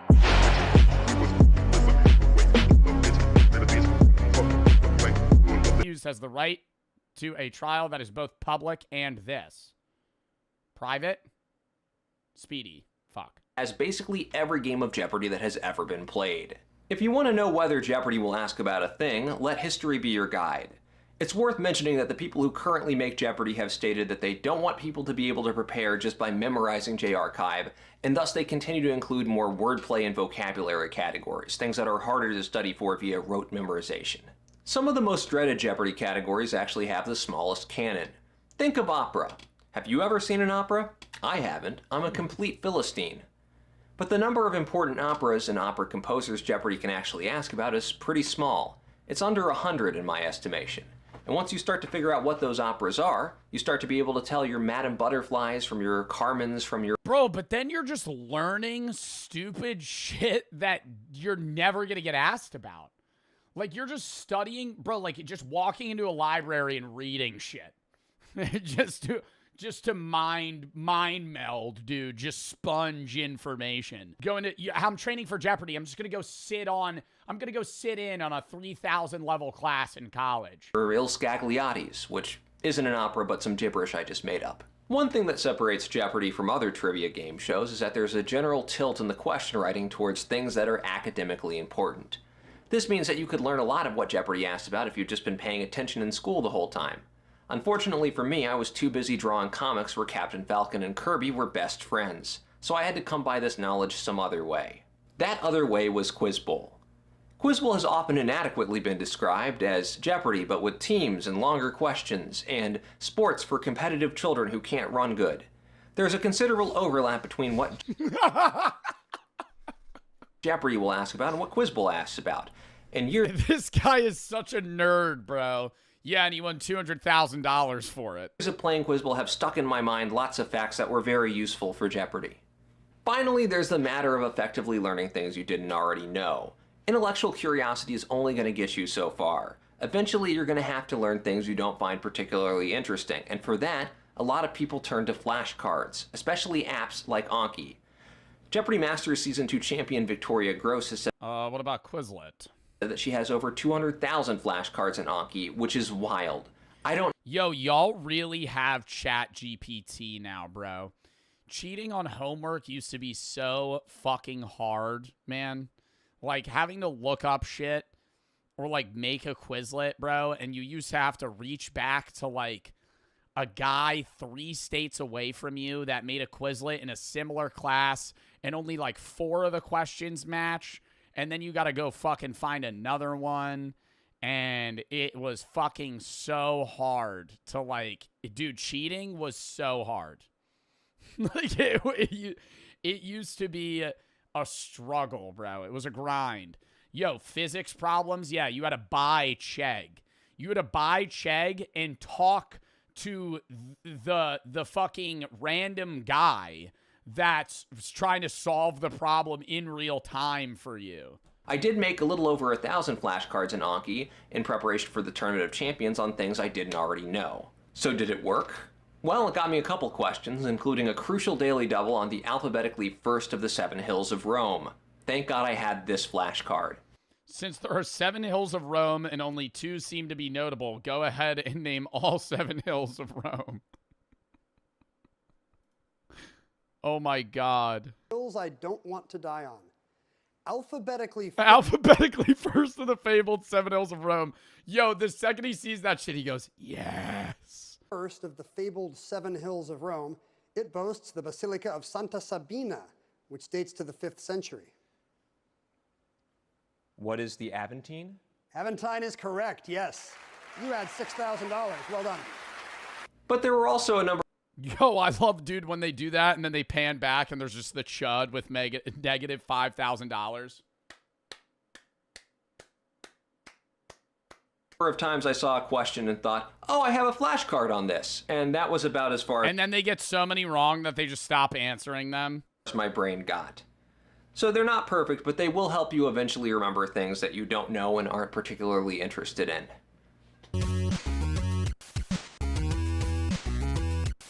What? Oh my God, you have to jump the buzzer. Oh my God, you have to get... I didn't even think about that. It's not just studying. You have to get good at being like...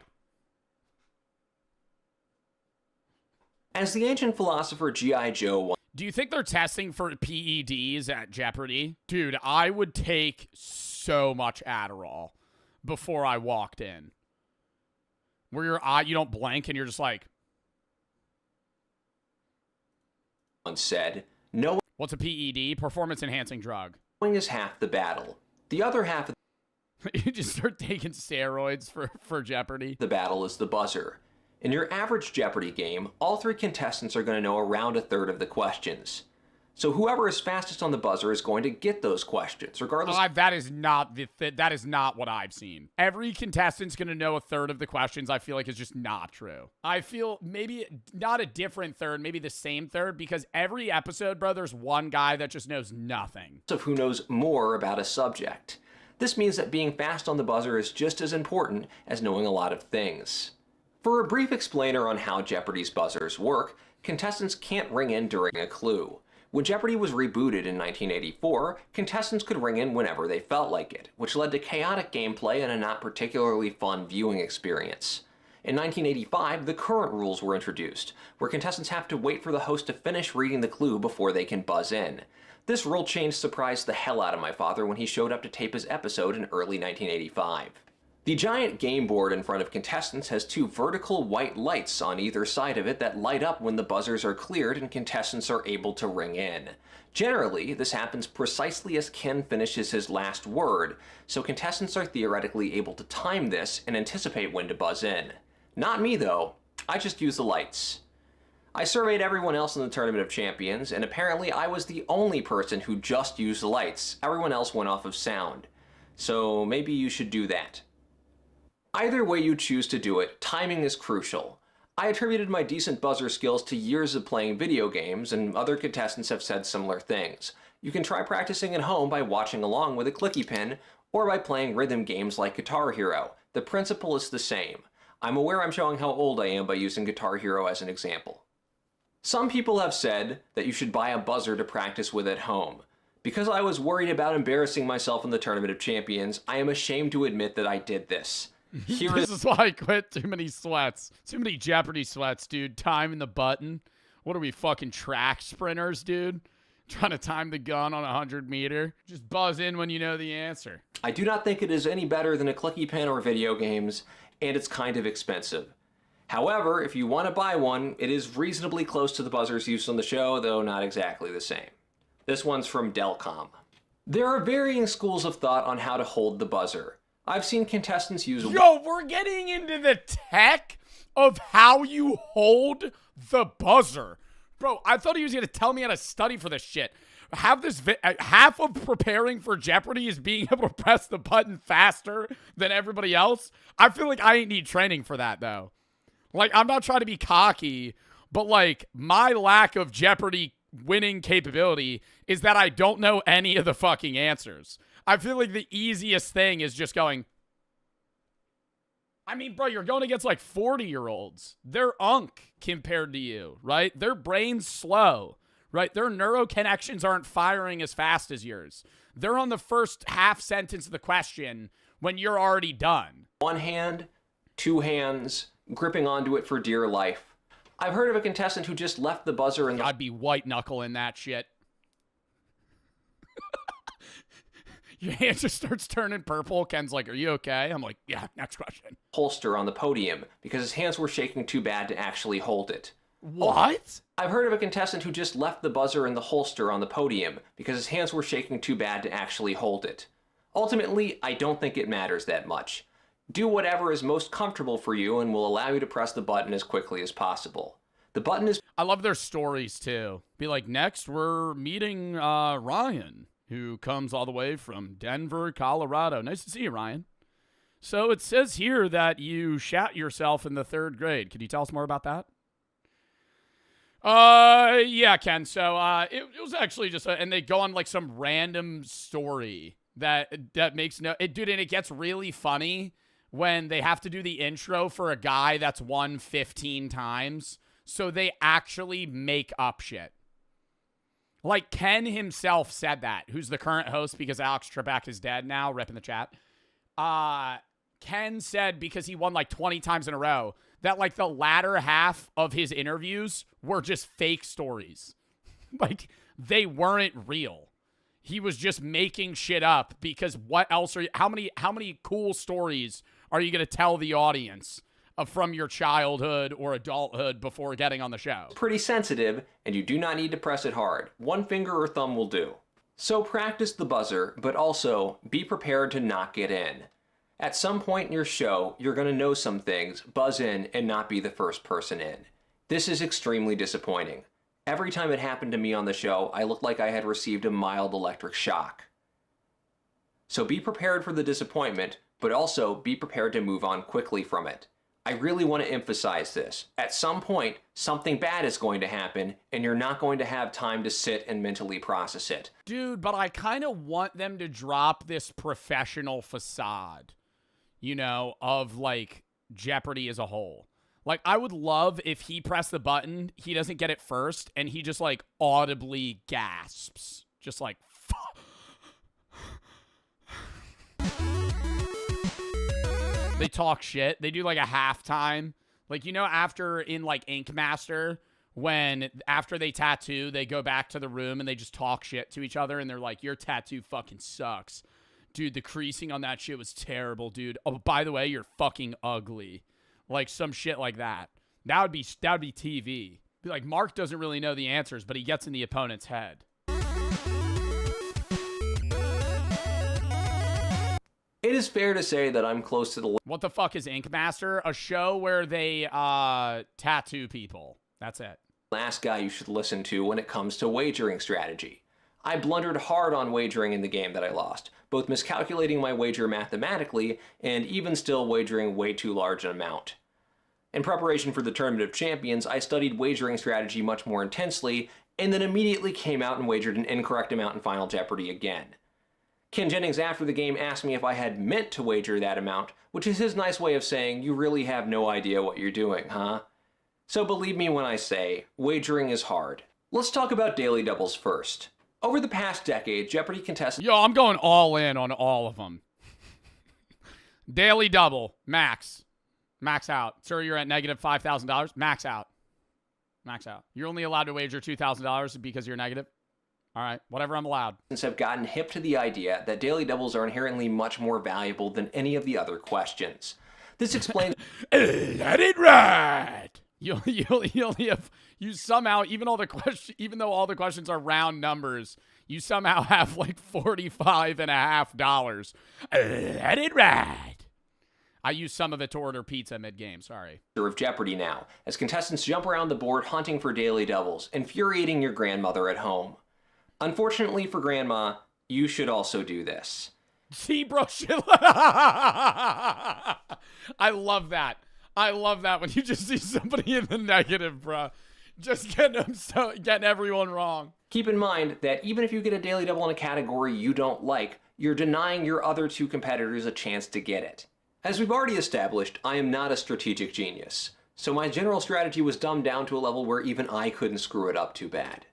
I would start from the third clue in the category I liked the most, work my way down the category, and then select the third clue in the category I liked the second most. Repeat until all those clues are gone. And if there are still daily doubles out there, go through all the second row clues. Daily doubles are basically never in the first row. One mistake I'll see even good Jeopardy players make is they'll only hunt for daily doubles in categories they're comfortable with. Once the high-value clues are gone in those categories, they'll start to select low-value clues in those categories rather than hunt for daily doubles in the other categories. You want to find the daily double even if it's in a category you don't like, because you're denying your opponents the chance to get it. You don't have... Oh my god! And then you could only put like $100 on that shit. Like you could put as little as possible if you're not confident, and then they just can't get it. Wow, there's so much strategy that I never thought about. I always thought it was just the winner was always the smartest guy. You don't have to wager much. The minimum bet is $5, symbolically chosen because it's what contestants could buy a house for in 1984. It was a joke. As to what you should wager on daily doubles, it's way too situational for me to be able to give you any real guide. I will say that I think the internet is obsessed with James Holzhauer-style aggressive wagering on daily doubles to a degree that I don't think is helpful for your average Jeopardy player. If you're 90% accurate on daily doubles, go nuts, wager everything every time. But most of us are closer to 50% accurate on daily doubles, and going all in constantly is not a winning proposition. It's also just not that necessary.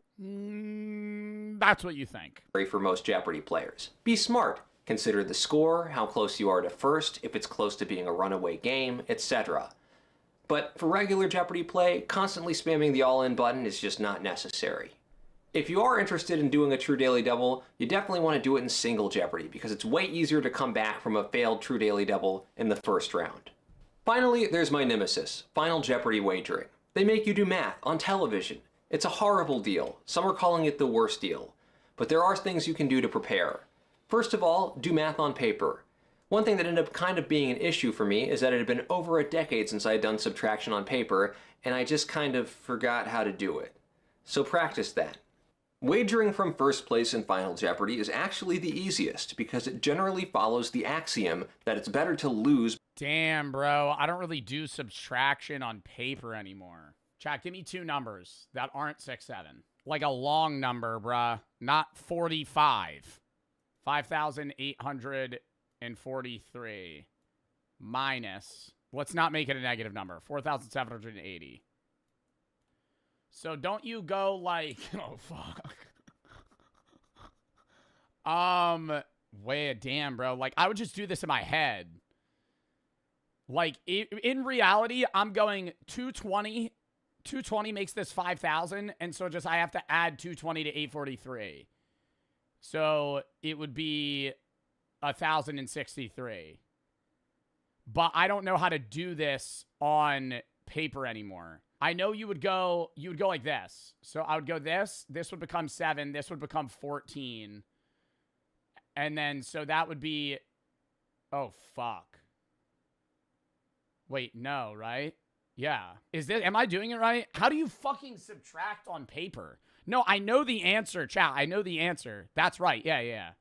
And so, because you need this number to be higher. So 3 minus 0 is still 3. 14 minus 8 is 6. This is 0 and this is 1. 1,063. That's how you do math on paper. Yeah. Is that not how you guys do math? That's how I was taught. If I'm like multiplying, like say it's like 85 times 43. Ooh, wow. I know you multiply these two first and then add, you do like, you have to multiply them like that, like that, like that. So it'd be like 85, 8 times 4, 8, 16, 24, 32. So it'd be 3200 plus 20 with a 0 plus 6, 8, 16, 24 with a 0. So it'd be that. Wait, it'd be that, and then 15. So it'd be 5, 5, 6, 3. Is that right? Yeah, you do like 3 times, you do like 8 times 4 plus 2 zeros, 4 times 5 plus a 0, 8 times 3. That's right. I know that's right. That's not right? No? What? 85 times 43 is 3,655. I was right. You guys are just dead wrong. By getting final wrong than it is to lose by getting final right. That way you control your own destiny. Mathematically, this means your wager should be second place's score times 2 plus 1 minus your score. This is what's known as a cover bet. Even easier is if you already have more than double what second place has. Congratulations, you already won the game. Try not to mess that up.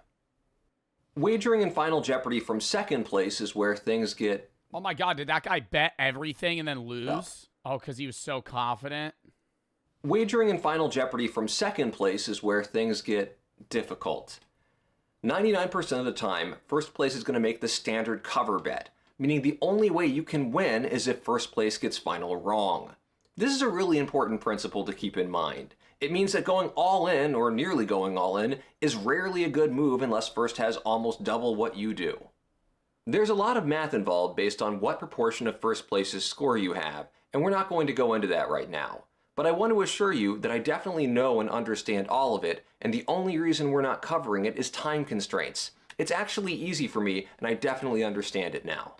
As for wagering from third place... No, because that shit is complicated as fuck. Because if you're in third, second, or... If you're in third place, you just go all in. But if you're in second, you have to know what the first has. If you're in first, you have to know what second has. And then you have to bet based off what you think they're going to bet. And then still try and put yourself in a winning position even if you get it wrong. I wasn't sure where else to put this, but you should probably practice quickly reading and understanding Jeopardy questions. It's an advantage to immediately figure out what a question is asking for, so you can spend the rest of the time remembering the answer and focusing on buzzing in. Typically, questions will use words like this or these to point you to what they're asking for, so look at lots of questions and practice quickly parsing them. There is the matter of actually being selected to appear on the show. This is no easy thing to do, not least because... Yeah, and they're always smart. I'm assuming there's some, like, prerequisite rounds, right? Like, do you have to win something before going on Jeopardy? Because there's never just, like, a straight-up dumbass on Jeopardy. Because there's a huge element of randomness to it. Jeopardy allows you to take their online test, aptly named the Anytime test, at any time. There's some mystery qualifying score that will pass the test for you. Nobody is sure of what that score is, but whatever it is, it must be higher than what Emma Stone keeps getting. If you pass the test, you can be randomly selected. Wait, did she say she applies higher every than what night? Emma Stone applies to Jeopardy every year. Stone keeps getting. If you pass the test, you can be randomly selected for the next round of auditions. I want to stress this. You can nail the online test and not go through to the next round. They only take a small percentage of qualifying people through, and it's random, so don't be discouraged if you have to take the test multiple times. I did. My appearance on the show was a result of an increasingly rare in-person audition. I think most of these are done over Zoom now, and the next step is an audition where they do a more proctored online test with you, just to make sure you didn't blatantly cheat on the first one.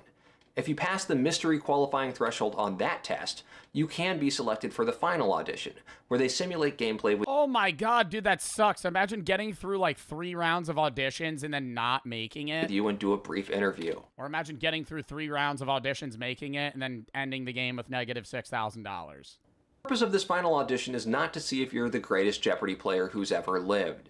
It is to make sure that you won't look like a psycho on television. I did a couple of auditions, and I saw a number of people, okay, let's be honest, they were all men, come in trying to prove they were the smartest guy in the room. This audition is not for that. You have already passed Oh my god, so if you come in cocky, they just won't let you in? both tests, so they know you're reasonably smart. Just seem friendly and approachable, and that will go a long way. Wow, so if they don't like your personality, you could be better than everybody else on the show, and it doesn't matter. Do not try to crush your opponents in the simulated game. For one thing, the people running the audition choose who wins on the buzzer, so you can't crush your opponents. Assuming you're selected to appear on the show, you'll go to the studio and tape. If you can, try and get a good night's sleep the night before. Just know that when your time comes, the taping will literally fly by, and it will be over before you know it, so try and enjoy it. I mean, it's only like a half hour, right? You're on Jeopardy! That's pretty fucking cool. If you win, be ready to play again almost immediately. They tape 5 episodes of Jeopardy in a day, and the mental strain of that much... Wait, what? So if you... that makes sense, so they're not just like spending a half hour each day on a set. So when he won, he played 5 games in a row. Jeopardy is something you should also prepare for. And then they just make him change shirts? Watch multiple episodes in a row, or play multiple games of J-Archive in a row. Be sure to change your shirt in between games for the full experience. Wow, so it makes it seem like it's a different day. You literally finish, and then 10 minutes later, you're on the next day's episode. Damn, so even the longest running winners are only on Jeopardy for like a week in like real time. This barely scratches the surface of how to prepare for Jeopardy, because the boring answer is to just be an intellectually curious information sponge that retains just a little about everything. There are a lot of great resources that I haven't mentioned, which I'll include in the description below. Also, I guess I should tell you to like this video and subscribe in case I ever decide to do this again. Yeah, dude, fucking love this guy. Isaac Hirsch, goat of Jeopardy. When I was 13, my parents took me to opera for my birthday, hated it, didn't know to tell them. Spent a fair amount of money on the tickets, so I had a great time for the next 4 years. We went to opera for my birthday. I'm always cleaning up on opera questions when I'm watching with my friends now. Dude, I don't think I've ever seen a 30-second snippet of an opera. More than anything, I encourage you to take the Anytime test if you're the least bit interested. It was a great experience for me. I met some wonderful people, played some fun games, and Should we take the Anytime test? Dude, I'd fail that. How long would that test be? Anytime test Jeopardy. I just want to see the... Dude, you're probably going to have to fill a bunch of shit. Yeah, I'm not taking this right now. Maybe one day. All right, I gotta piss real quick, then we're hopping to the next video. Yell me down!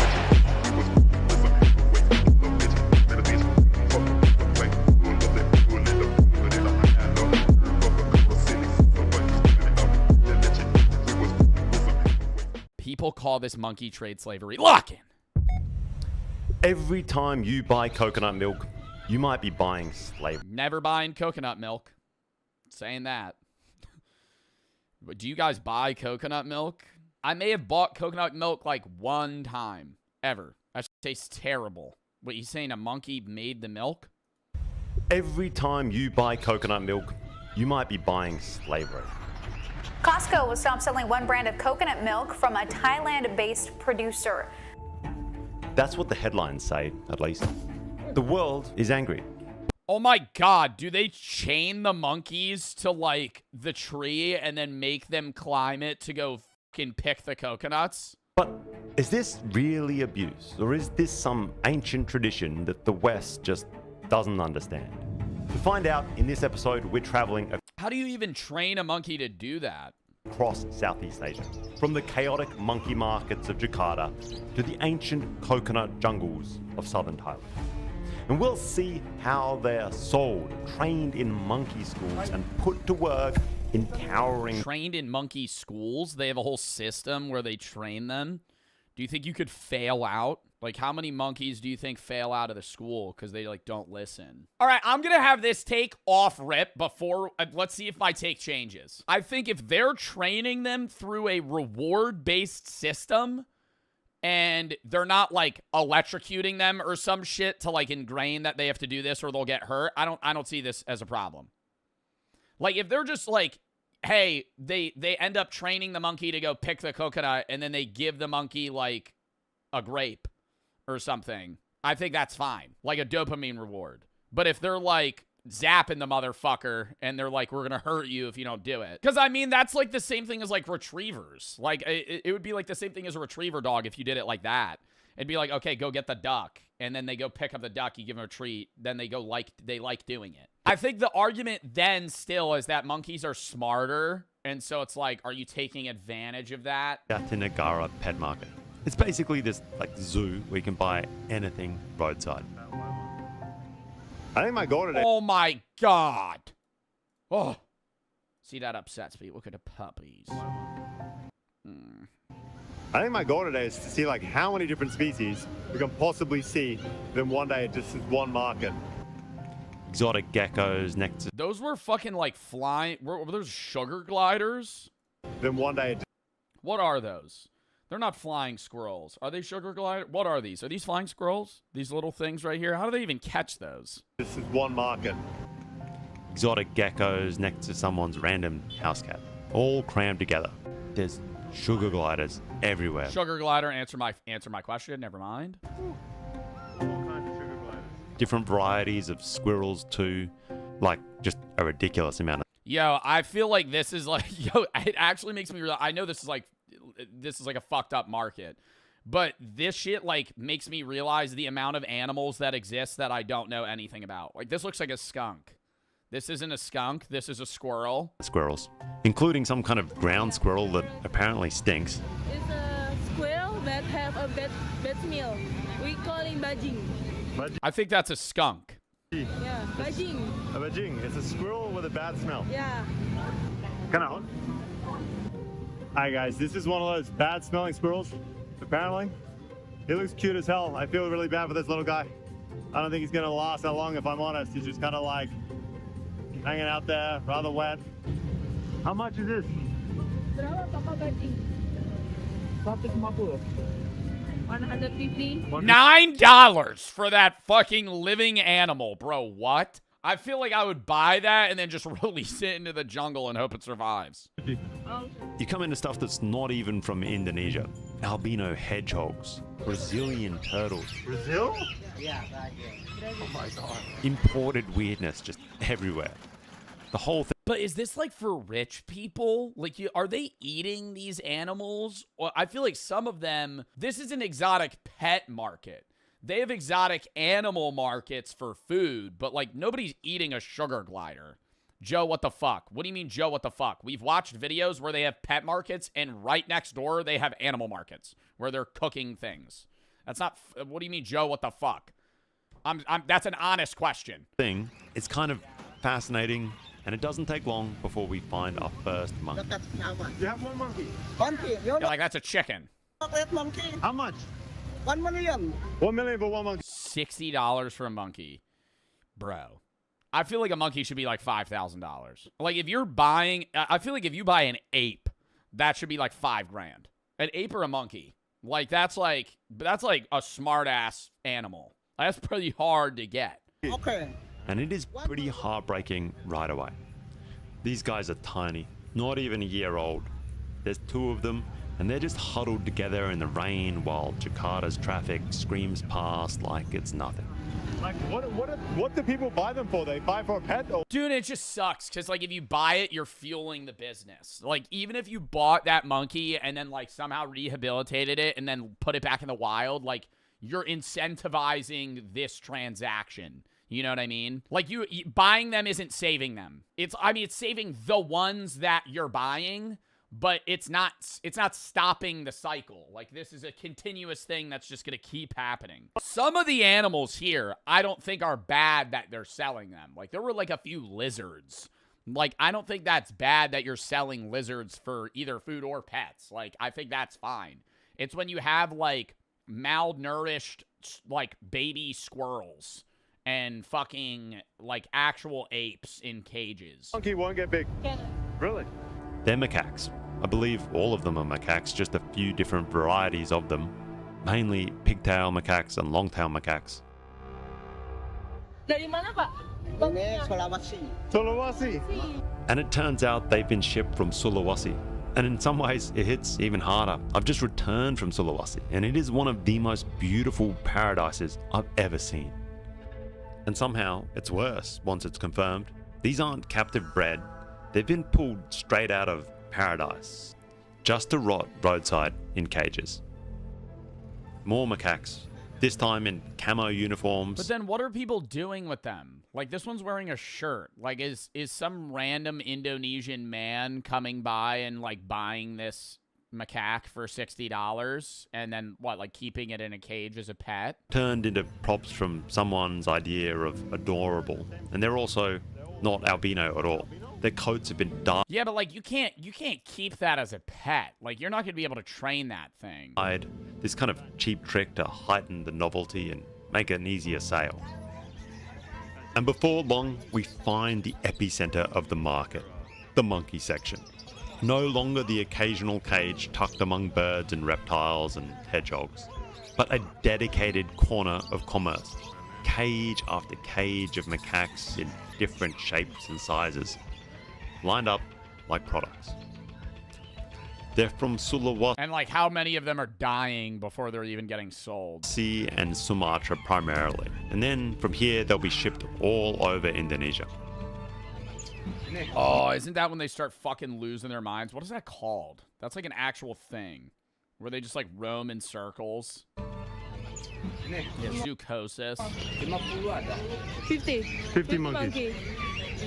He has 50 monkeys. Why do you have that many monkeys, bro? Like, is there that big of a market for this? Maybe less. Around about 50. Yeah. And in just one stall here, they have more than 50 monkeys, cage after cage lined up. And then you see the ones that are already breaking. Some are clearly getting just wired up from being trapped in these cages for too long. Some of them are too small, they're too stressed. And once they get bigger, you can tell they're nowhere near as easy to sell anymore. Meanwhile, there are more cages with tiny babies. Some of these things are insanely young. Again, looking like they're barely a month old, clinging to each other like that's the only comfort they've got. Oh my god, and they have no idea what's going on. Oh, it's just 1 month. 1 month old. Yeah. 1 month old? How did they catch that? Did they catch the mom and then the mom gave birth? They've got these big cartoon eyes, these oversized heads, little hands gripping onto the cage bars. It's almost too cute, which is the problem. And you can tell exactly why. They've been taken away when they are at peak cuteness, peak sellable. The first stop is these markets, and then they get sold off as pets all across the country. Yeah, but that many people in Indonesia own monkeys? The monkey trade at Jatinegara. Like, I wouldn't even know the first thing of taking care of a monkey. Like, what do you feed a monkey? Like, fruits and nuts and shit, but it's like, you have to, like, keep it entertained, and it needs exercise. Like, dude, that's the problem with it. It's on another level. But it's the same shit with, like, any animal owner in the United States, too. Motherfuckers will buy pets, not bananas. Motherfuckers will buy bananas. You're just saying banana. No, chat's not even saying bananas, just banana. Okay, we're feeding them banana. All right, anyways. Oh my God, what was I saying? Motherfuckers will buy pets in the United States, not understanding how much work it is to take care of that pet. Like, it's unreal, dude. Even something as simple as, like, a dog. They'll buy a puppy and not realize, like, hey, you have to, like, train this thing, take it out all the time, watch it, make sure it gets exercise. It's, like, a smaller step of, like, raising a kid, bro. Obviously, a human's gonna be harder, but, like, I honestly think raising a dog is probably a pretty good training exercise for, like, keeping something alive. Like, it's not easy to... That's why so many dogs are misbehaved, too. They don't socialize them right. They don't get enough exercise. They'll buy a fucking... what's, like, the smartest dog? My God, it's a sheep-herding dog. It's a sheep-herding dog. It's so cute. Why am I blanking on the name? It's, like, one of my favorite animals. I would love to own one, but I couldn't exercise it enough. Not a husky. A border collie. Yeah, motherfuckers will buy border collies because they think they're cute, and then they keep them...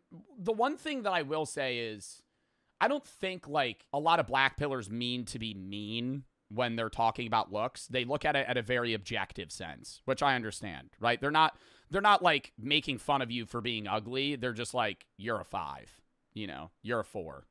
Your face dimensions are fucked. But it's like, if you're somebody that's a part of that community and you're like self-criticizing yourself, it's like, wouldn't you just go day to day being like, God, I'm so ugly. My facial structure sucks. You know, nobody's ever going to love me. It's like, fuck, man. Like, now, like, you're not confident in yourself. And confidence can stem from attraction, but confidence doesn't stem from how other people find you attraction. Confidence doesn't stem from how attractive other people find you. Confidence stems from how you feel about yourself. And if people are a part of the black pill community and gaining value out of that, I'm fine with it. You know, whatever. If you are more confident in yourself, and because you're feeling like you need to do some sort of looks maxing thing, that's fine. But my concern is that, like, the self-love integrated with the idea of, like, hey, I'm so fucking ugly, my genetics suck, make you more insecure, and whatever you gain out of looks maxing in terms of objective attractiveness, you lose in insecurity, right? You might be more attractive to somebody else, but you won't hold that confidence because you're not confident in yourself. Like, I don't know, man. And it's just like living for other people. Black pill content. This is a group of people that believe looks and genetics are the most... What if you're just ugly? What do you mean? Like, what do you mean if you're just ugly? Important thing in life, and they decide how... The most important, correct. And not in life and dating. Every interaction is going to go, which is, you know, sort of... You were saying in life, though, because you're saying with business stuff, too. And I would say this is more an argument less about dating and more about, like, hookups, right? Like, I get the argument for blackpilling if it's just like, I just want to look good so I could hook up with somebody I met at a bar, had a 10-minute conversation with, and then we fucking, you know, hooked up. Every interaction is going to go, which is, you know, sort of... Well, what is it? It's like... False, that's a straw man. It's like subhuman, sub 5, sub 3, low tier normie, high tier normie, Chad. Like, there's a ranking system in the black pill, like, community. Correct. Where they, like, rank what you look. And a lot of the time, they'll say that I'm, like, a normie or a low tier normie. Like, I saw one guy do You're a normie. a whole facial analysis on me, and he said I was a 5. That's not inaccurate. He said I was a 5. And he was like, if he fixed his hair... That's not inaccurate. Yeah, no, you got some problems. ...and got Greek curls, he'd maybe be a little bit better. But they'll be... Yeah, it's largely you're exposing your... My fat fucking forehead. Yes. My gigantic cranium. My head is huge. Yes. I can't wear regular hats. Overly wide neurocranium. This guy's growing on me. This guy's growing on me. It's your overly wide neurocranium. Your head looks weird. Just say that. Just say that. Why are you fucking making it all scientific? Just say my head looks fucking weird. Doesn't look good. My chin protrudes. Your nose is fucking crooked.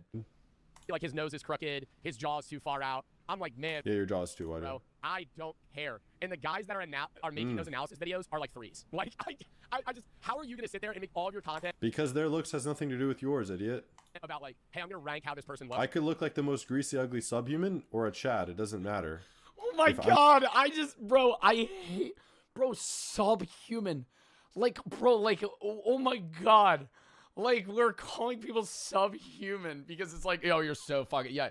I get the point. I get the point. Where he's like, it doesn't matter if you're a 3 because it's about objective attractiveness. Like, a 3 is still ranking you on an objective scale knowing they're a 3. But it's just like, ugh. I'm giving you an objective assessment, idiot. And also, it's funny, you're now referring to how they look as if that matters. So you're kind of implying the black pill yourself. Well, I feel like it's the perceived aggression. I think I had a bad first look at the community in that, like, all the shit I would originally see was just like hate spewing about certain people and being like, oh, you're sub 3, you're subhuman. And there are people a part of the community that do that. But I think from the objective standpoint, it's not meant to be malicious. I was just kind of making fun of the people that are ugly, a part of the black pill community, that are being assholes, right? Does that make sense? Where it's like, you're not being objective, like you're ugly, and then also going on, you know, social media and just being like, this person's fugly as shit. Like the people that are in comment sections that make fun of people they deem as ugly when they themselves are 2s. It's like, why are you doing that? Like, it's like you're putting yourself on a higher, it's like you're making fun of somebody else to try and put yourself up on a higher pedestal. It's like, let me find more people that are uglier than me because that'll make me, in retrospect, more attractive objectively. But it doesn't. When you're like literally in a basement that's wet, underground. And what does that have to do with your face if they're in a basement that's wet, Joe? What does that have Nothing. You're right. to do with your face, idiot? Just like fucking. He's called me an idiot like 30 times. Just ranking people. I'm like, yeah. What if they're fucking sucking a dick while they're rating you? Does that idiot? Just like fucking. Just rank. Oh my god. I'm like, yeah. What if they're fucking sucking a dick while they're rating you? Does that matter? No. Idiot. A 5. I don't care. Right? Like I used. See, no, he just broke character there. What is with like the fucking, like the monotone? Show emotion. Show emotion. Why, like, he giggled for a second and then immediately, look at him lock back in. While they're rating you. Does that matter? No. Idiot. A 5. I don't care.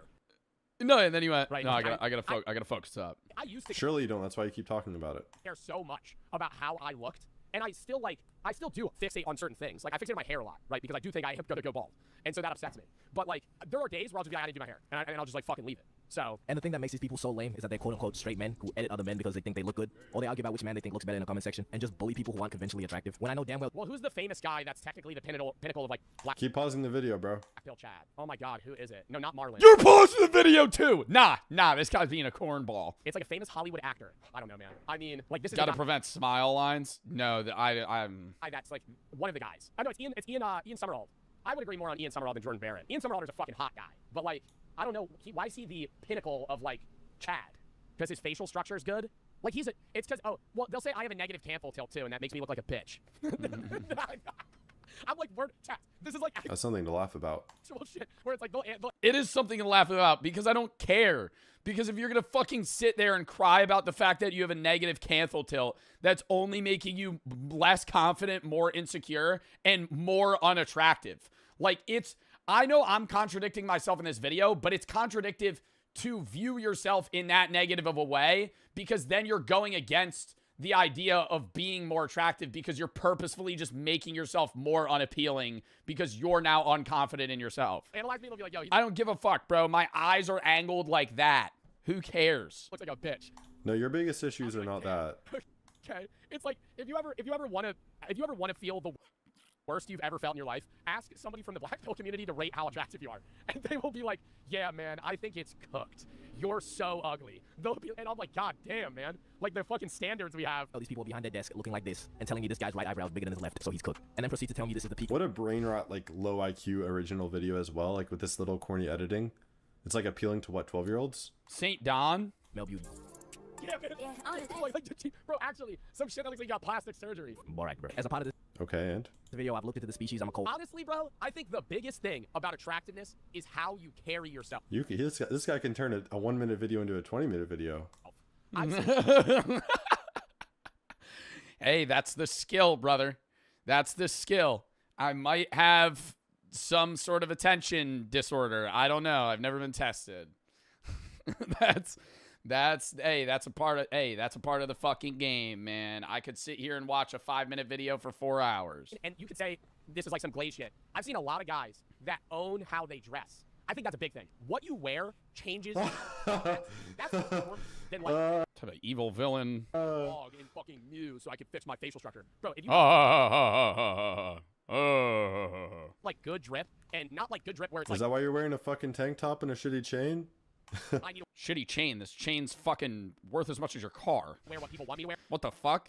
I mean, yes, it matters. Shitty chain. It's a fucking gold Cuban. What do you mean shitty chain? But holy fuck. That you fuck with and you like and you own it. People find that attractive. Dude, own that fucking style, bro. What? No, I'm not saying, yo, I'm wearing a regular ass tank top. This wouldn't be like going out clothes.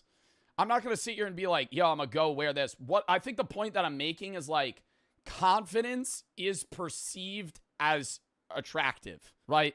And I think the black pill community would say that confidence stems from attraction. But I would argue that confidence stems from inner like belief of attraction, right? Not how other people perceive you, right? Like if you're weighing how their perspective of you, if you're weighing their perspective more than your own, then that's gonna shoot insecurity through the fucking roof, right? Like you have to care more about how you look in your own brain than how other people perceive you. And the people that you can see it, obviously, like if you're out in public, there are people that carry themselves in a way that they feel, even if they're not like, you know, chads in like the objective sense, they're more attractive because they carry themselves in a, you know, fucking confident manner. I'm not trying to say like Adam Sandler. Wait. Let me show you. Danny DeVito. Oh my God. Oh my, yo, literally Danny DeVito. Okay. Yes. Yeah, I get what you're saying where it's like, yeah, he's short, you know, the hair, you know, it's its own thing. I'm not going to sit here and be like, oh, Danny DeVito's a 10. But like Danny DeVito carries himself in a way that is more, it makes him more attractive than he would be if he was not confident. So look at him owning this shit. Fucking Mauger. Yeah, it's sick. Holy fuck, dude. Right, that guy's old, but like Adam Sandler owns his shit. Like that's an attractive. Yeah, bro. Own the fucking baggy ass basketball shorts. He looks like a cornball. Like he wears cornball fucking clothes, but he owns it, and so nobody cares. It's not cringe. Like if you own your shit, people are like, fuck with that. Because So owning your clothes, that's something in your head that doesn't even exist. What? What? That doesn't even exist. So how are other people going to sense it if it doesn't even exist? Subconscious cues? So like how you hold yourself, right? Like how you what I mean by owning your clothes is like the confidence you carry within your style, right? Like you're dressing a way that you feel fits you regardless of how you think society perceives that fashion, right? Does that make sense? I think there are ways where it's corny, like Jaden Smith. I don't like his fashion. I think it makes him look worse. But that's like my opinion. Like some of the clothes Jaden Smith wears, it's not like, I don't know. I don't like certain things. I don't know what this is. This might have some meaning behind it that I don't know, but like, yeah, I get with this. It's like, okay, yeah, owning that, it's also just like, okay. But I'm saying in the sense of like non-basic, conventionally normalized clothing. They're going to see your clothes. They're going to see your face. Are they going to see if you own your clothes? No, that doesn't even exist. Idiot. No, but they're going to see how you're interacting with people, how you're having conversations. Are you enjoying yourself? Are you laughing? You know? Are you showing who you are at a bar versus the guy in the corner? Acting nonchalant, you know, tongue pressed against the top of his mouth. Fucking standing there. Like, bro, Like, if enjoying yourself, like, you know, that's what I'm saying. It's like, don't, like, don't stop acting nonchalant, you know, like, just be you, you know. I think that is attractive. Even if it's, like, not a physical thing, it's still shown. Your non-physical, I guess, personality traits show through physical action. Level of authenticity, rather than trying to be somebody that you're. People watch, bro. You see it. If you're 21, go to a bar, sit in a corner like a goblin, and just watch people. You will see more attractive guys, objectively, get less girls than guys that hold themselves in a way that is perceivably more attractive. People recognize fakeness, and they don't fuck with people that are fake. And a lot of time, like, BB community people are trying to be somebody that they feel like they need to be, rather than somebody that they are. People, or black people. That's deep. People, I've studied their behavior and learned their lingo. And what did I say? I zoned out, sorry. I saw somebody say, what drink do you get at a bar? And I zoned out, and I was thinking about it. I mean, that also might be, like, a playing factor. Like, there's so many small things that, like, subconsciously register within people. So I get what you're saying, like, the physical attractive sense. It's like, that matters. But there's so many other things outside of that, too, that I would also say are prerequisites. And a lot of time, like, BB community people are trying to be somebody that they feel like they need to be, rather than somebody that they are. People, or black people. That's deep. People, I've studied their behavior and learned their lingo. And really, I don't like what I found. And just to be clear, black pill is more Well, you sound like a fucking moron, so we don't care. like an extreme version of looks maxing. Not necessarily all looks maxes, but, you know, drag making that distinction. The first place I looked to study these creatures was TikTok. There's a good chance that you come across a black pill edit or two. Normally what these consist of is a stitch of somebody's No. The fucking music they use, though, is peak. I gotta say, if you see a BP edit, the video is fucking awful. Wow, such a relatable normie take. Thank you. But they edit it to where it's like, damn, this is, like, not convincing, but mildly interesting. Why did that annoy him? What did I say that was... What did I say that... Like, he just, like... He, like, viscerally... had a visceral reaction to that. He got, like, mad. I'm from tree to tree. They do kind of just take breaks up there every now and then, think about which one they want to knock down. But... Yeah, they just start jerking off. Just a quick smoke break up at the top. Bro, they do that. Have you ever seen the videos? Bro, no, monkeys do that shit. I swear to God. Dude, okay, don't look it up. But you know he's up there, bro. Guy's like, come on, man. You haven't fucking it. Oh, why is it raining? And as we drive around the area, we run into harvester after harvester. These little Honda bikes with a sidecar for coconuts. And you pull up and you see the monkeys just hanging out in the trees and collecting the coconuts. So again, guys, similar kind of setup. A couple of these trikes. Big boy monkeys, males mainly. Apparently females and males can do this job, but the males seem to be the choice selection. They're rocking. Holy fuck! That one of them grabbed that many in that amount of time? Dude, that's like 100. Until midday, it is getting hot right now, so I bet they're about to take a break and just look at all those coconuts. Like, that is thousands of coconuts these guys have cleared out. All right, I don't know about thousands, Andrew. I think we might need to take a class on counting. I'd go maybe 120. There's monkeys working all around this area, and it does seem to be a pretty much thriving community up. Oh la la. Every time it's a big adult male. Yo, that one does look bulky as fuck, you know what I mean? He's kind of like that hippo from Madagascar. Oh, he's a big one, huh? I feel like he'd walk out some hardcore... Oh, God, their buttholes are always just out, bro. Damn. Why are you staring? I don't know. It's the entire backside of the monkey, bro. Now you're making me rewind to go look at its butthole, dude. What the fuck? Yo, like that shit. Stop. I'm moving forward. These coconut trees is like about 100 years old plus. Wow. Because this area is like, it's not modern farming. So you can see that it's not like in the same line, just like other provinces that we drove past, right? So you can see like, this is not very well organized because it's like nature. Right. In the West, we have a long tradition of working animals. Herding dogs, cattle dogs, horses pulling loads and racing, falcons used for hunting. And we don't see those really as shocking. We see it as kind of normal, charming even, as tradition. Yeah. No, it really is like the same. It is the same thing. And we don't see those really as shocking. We see it as kind of normal, charming even, as tradition. And the difference seems pretty simple. Dogs are working animals to us. Monkeys in our minds are supposed to be wild, supposed to belong in the jungle. But here in Yeah, because we've never lived around them, but if you're around them all the time, you'd be like, oh, that's normal. southern Thailand, that distinction doesn't really exist. For generations, people have raised monkeys to work alongside them. This practice goes back well over 100 years. And today, by law... Holy fuck! Talk about a Fast and Furious jump. I mean, he was confident in that. This Wow! practice goes back well over 100 I would not have done that. years. Holy shit, dude. That was like a... What if that shit snapped? And today, by law, the monkeys are bred in captivity. They're raised from young, treated like family. One handler told me his monkey sleeps in his house with him. They don't describe this as labor, but as skill. Something to be respected, to take pride in. They even compete to see whose monkey is the best. How long has he done? No fucking way. They have dude, this is just like a dog competition. Like where you have dogs just like see how far they can jump into a pool. Or like they go through those obstacle courses. Guys, I've got to admit, I sort of came here thinking that I would come away with a very, very negative perception of this. And it hasn't been the case at all.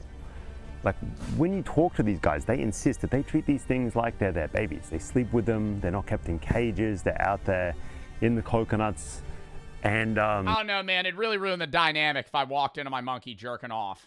I think that would be an immediate vibe killer. It's like when your dog humps you. It's just like, ugh, no, no. Dude, that's a top 5.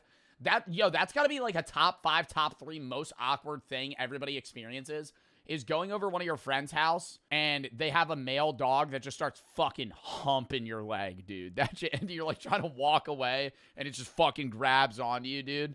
It's like a wrestler just fucking hunkering down on your leg, man. It sucks. And you're just sitting there like, ugh, no, I ain't doing that shit, bro. I'm gonna scream at that dog. If a dog starts humping me, I'm going, no, no.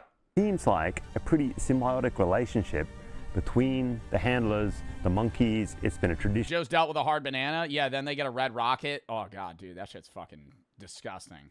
Here for up to 400 years. It provides livelihoods for the locals. I think there's something kind of compelling about it. And when you read online, you hear the negative sides of these stories. You're told that these monkeys are ripped away from their mothers as babies so that they're easier to train. People are uncomfortable with a wild animal being used for sort of labor. And I can't verify, a lot of the monkeys here supposedly are now bred in captivity. I think that's the distinguishing factor, is if this has been like, if they're taking them from the wild and training them, that's different than if they've been bred for 300-400 years to be monkeys that work like and live side by side with humans, you know, because then they're starting to like distinguish themselves from wild apes. But at the very least, I think it's more ambiguous than it is being portrayed as by some of the people out there on the internet. There is also a practical reality as well. These coconut groves are ancient. Some of these trees are several hundred years old and they stretch as far as you can see. There are hundreds of Oh, wow, this doesn't even look real. thousands of These are all coconut trees? acres of ancient coconut grove in Surat Thani. It is the entire ecosystem. Is it still common for people to use these monkeys to harvest the coconuts, or is it something that's kind of dying out? Yeah, he said At it's some point, there's going to be a machine that'll do it. still pretty common around here.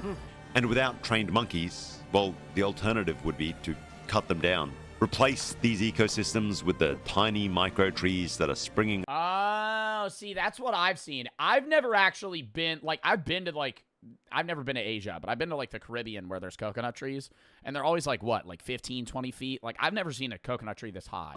Replace these ecosystems with the tiny micro trees that are springing up everywhere else. And I think that's where things get kind of complicated. They only can use the monkey in this area, cannot go other area. They'll get arrested by the police. Really? Yeah, because because of the, 2 or 3 years ago of the news, like the trading between Thai and the US, I think. Yeah, they're strictly forcing the laws. Crazy, huh? So they're really cracking down on this way of life. Yes, and it's like just not. The monkeys get arrested or the people? Sewer water. Take a guess. Take a guess.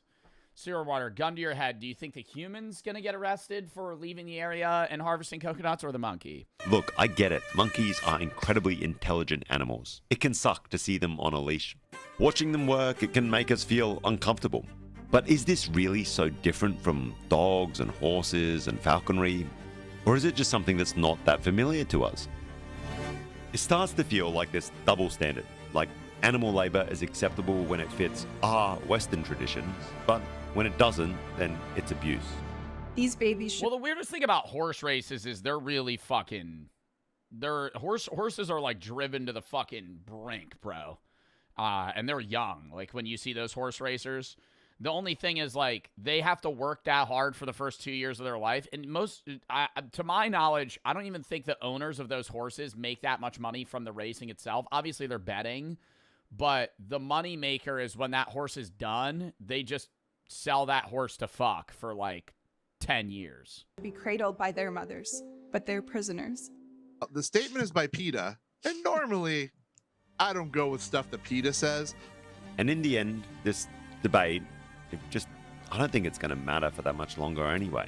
The new laws are already being put in place. It feels like Thailand... Dude, that's the problem with PETA too, is like they'll have things that aren't crazy, but like PETA gets clowned on so hard because they take offense to everything. Somebody said I missed the old PETA. That's what I'm saying. It's like what they stand for isn't bad, but it's like PETA will be commenting about shit that's like not bad a lot of the time. And so then people just clown on them. And is ready to move on. And the old groves, they're beginning to disappear also. Bit by bit, they're getting replaced with those short, stumpy trees. Something that can be easily harvested by a machine, benefiting from the new economics. You see these short-ass coconut trees? These are the sort of modern plantations. They don't grow high at all, and you can just pick them right away. Yeah, humans just pick them. And so if you feel uncomfortable... I will say, I didn't know this existed where they could just have micro trees. I feel like they should just do this, but I do understand there's literally like thousands of acres of land of these tall-ass trees. About this at all. Let me just reassure you that I think this is a tradition and a practice that is going to just naturally die out. Anyway, fortunately... It's going to naturally die out because it is just less efficient. Like, it makes more sense long-term to just have fields of smaller trees that you could just have a human pick them or a machine even come by. Or unfortunately, depending upon the way you look at it, this is the future. It's just so much easier. So I guess I'm just happy I get to document this whilst it still hangs around. Wow, what a fun fucking video to watch. Fucked up in the beginning, too.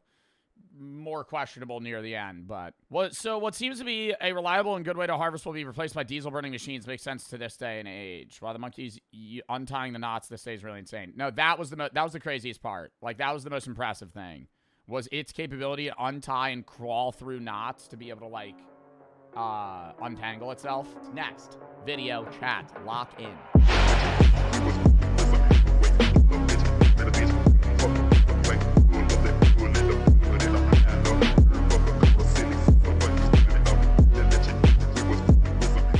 Which it's so verbally different. That's how you have people that are illiterate.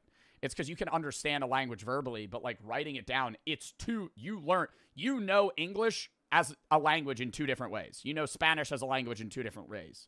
Like, you could learn Japanese and never be able to read it.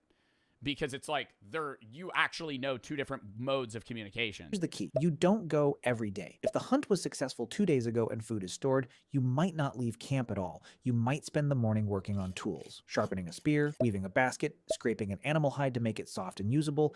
This isn't... And that's why it's like, it's always based off of it's usually based off of vocal, like written language is based off vocal language. But for somebody that's like deaf, that learns ASL is its own unique language that isn't correlated to spoken English. It's like its own fucking thing. They still understand both, but like somebody that is deaf reads, say, written English and also is able to communicate with American Sign Language. Work in the modern sense. There's no clock, no supervisor. You do it because competence matters, because being skilled earns respect, because making things well is part of being human. If hunting happens, it's not the frantic chase you see in movies. Humans are persistence hunters. We track animals at a steady jog for hours until they overheat and collapse. We're the only species that can do this effectively because we can sweat and regulate our body temperature while running. Most animals can't.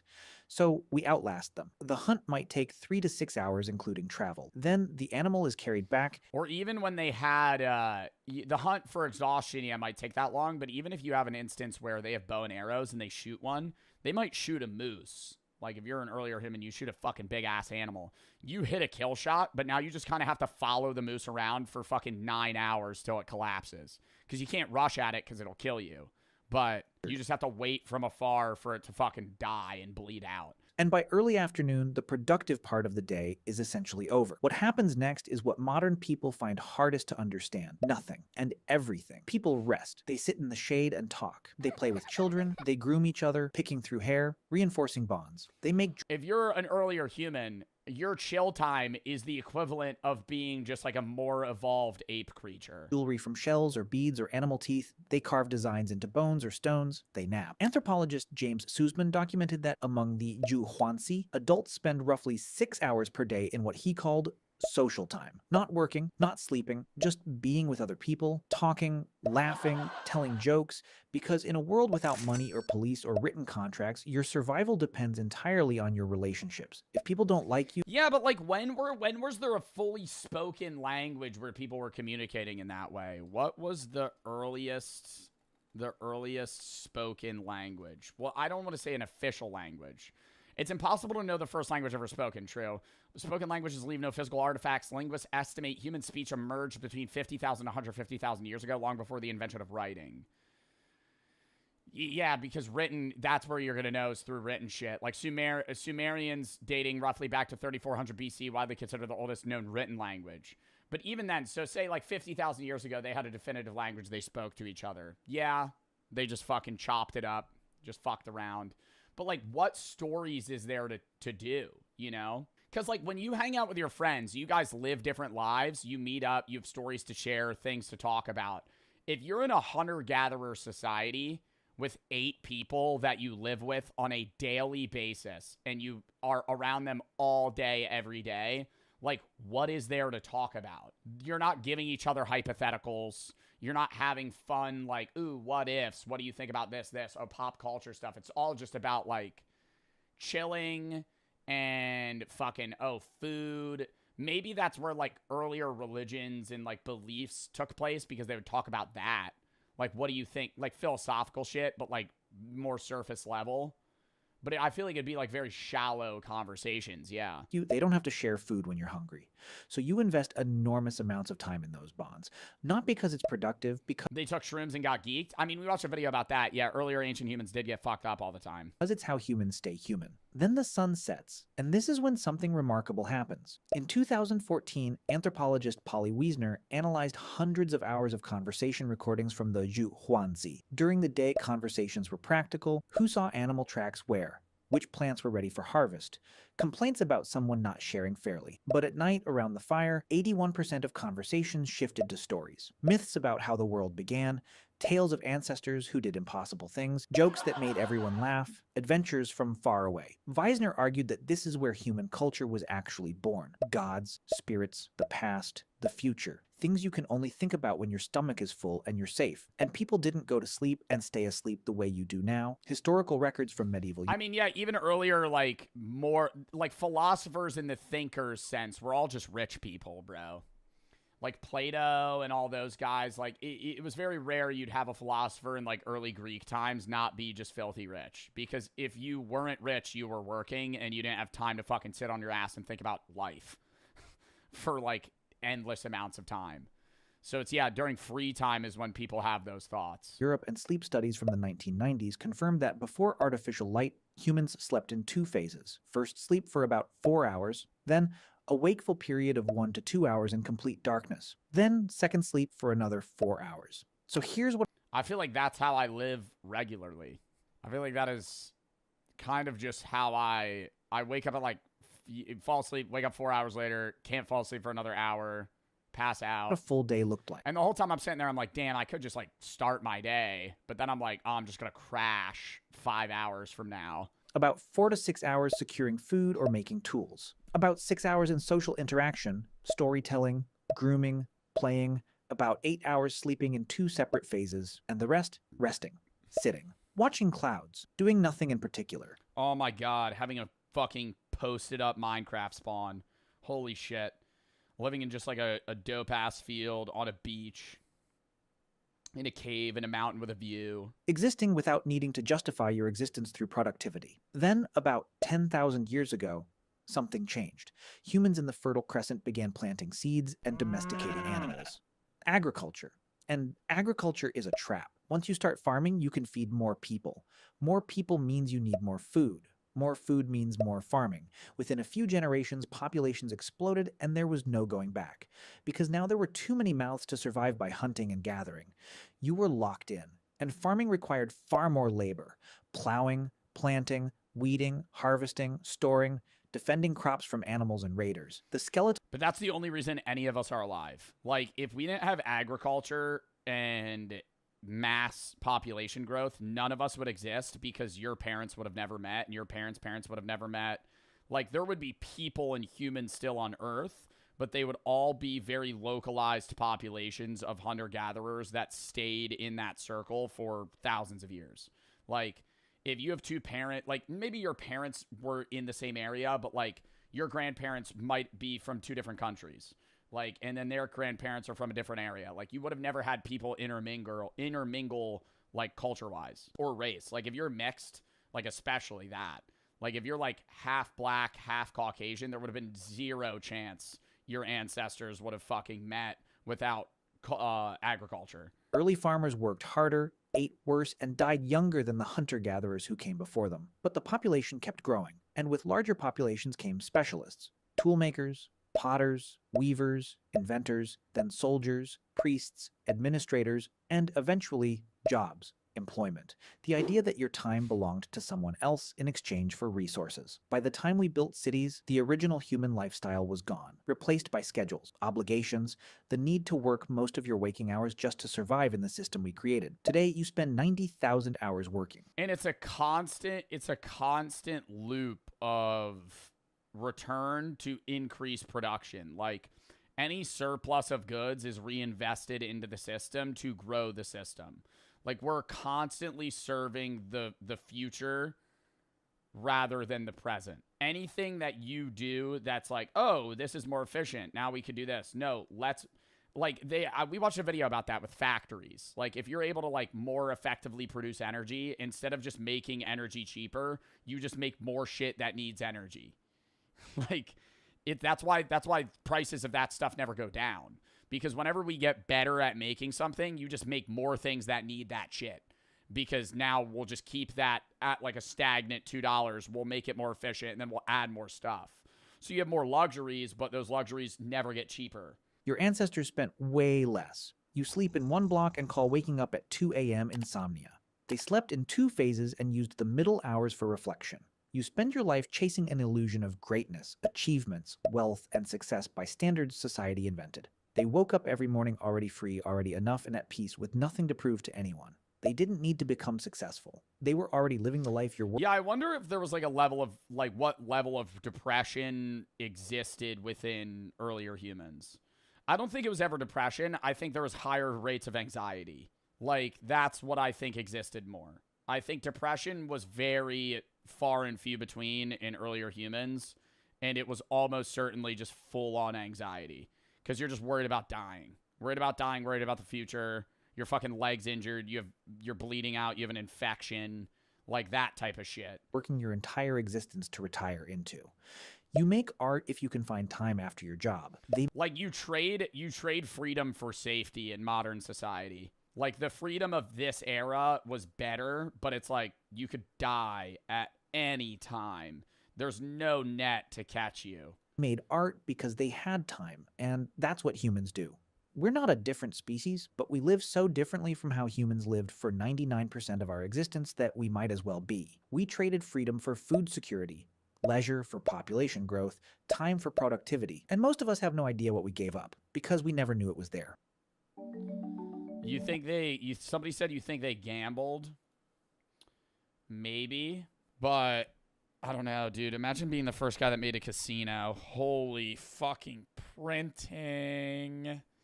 You're the first guy that invented, like, blackjack, and you're the house. Fuck.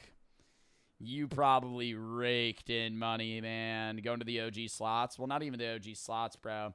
Those were, like, glitchable. I'm just saying you're the first dude that invented, like, a roulette wheel. Bet on it. And you're just the house. Infinite money glitch. Legitimately. But everybody would hate you. All right. I have to go piss. And then we'll hop into the last video. How are you even supposed to prepare for Jeopardy anyway? In July of 2024, I appeared on the game show Jeopardy, fulfilling the kind of lifelong dream you'd expect the son of two librarians to have.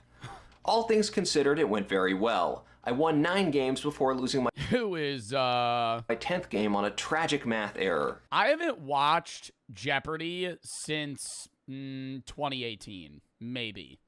Like that, Jeopardy's a show you watch with like your grandparents. And you never know the answer to any of the questions, and neither do they. So I never understand the appeal of Jeopardy as a show. Like, I think it's fascinating to see these people know just really obscure knowledge, right? Like, Brady said, I love watching Jeopardy. Very unsurprising, Brady. Very unsurprising. You telling me you like Jeopardy is like somebody telling me that the sky is blue. That's like very unsurprising. What I do want to say is in my years of watching Jeopardy, I have only known the answer to 3 of the questions. And it's always the questions that they don't know. Like Jeopardy contestants will know very obscure things, but get who won the last year's Super Bowl wrong. Like, they just read books, bro. They just know shit. Like, how are you just a thesaurus of knowledge? They don't teach them the topics. It's not scripted, chat. These guys are just geniuses. Like, this guy's a fucking smart-ass motherfucker. Like, somebody said autism. Maybe it's like a savant thing, but I doubt every contestant on Jeopardy is autistic. I think they just know stuff, bro. How? Like, they walk in, and the topic will be, like, random quotes from the 1300s. Who said this? Oh, I know. Bank. The son of the king in this time. Who the fuck would know that? Well, tragic for me. I think Jay liked it. One of the most common questions... Bro only won $1,799. One of the most... Yo, that's what sucks about Jeopardy. In Wheel of Fortune, even if you lose, you still win the amount of money you ended the game with. In Jeopardy, if you're not first place, you get like $1,000. Fucking wipe your ass with $1,000. In today's economy, you could give somebody $1,000. That's a lot of money. You're flying there, brother. Staying there. Yeah, they're probably paying for it. $1,000? It's taxable income. Common questions I got after appearing on Jeopardy, other than why did they let you? It's okay. $1,000 individually, not as bad. What pisses me off is shows like America Says, bruh. America Says prize. How much do they win? $15,000. Whoop-de-doo. 15 grand split amongst 4 people, bruh. Are you serious? A potential $15,000. Lame. That's not, bro, like, I think if you get on a game show and win, you should get, like, a year's salary. Like, I understand America Says isn't the most popping show of all time, but it's like any of these weird fucking knockoff game shows that are on the Game Show Network, bro, the prize is like 10 grand and there's like a team of 5. 2,000 a person, maybe. Like Family Feud, you could win and still not get 20 grand. You could win and still get $5 a point and walk home with $300 fucking dollars and your dick in your hand. Like, what the fuck? That's terrible. $4,000 is life-changing money. No, it's not. What? $4,000 is not life-changing money. Most people can't even pay off 10% of their student loans. $4,000 fucking dollars. $4,000. It helps you. It's helping you in the next 3-4 months. It's not life-changing money. What is life-changing money?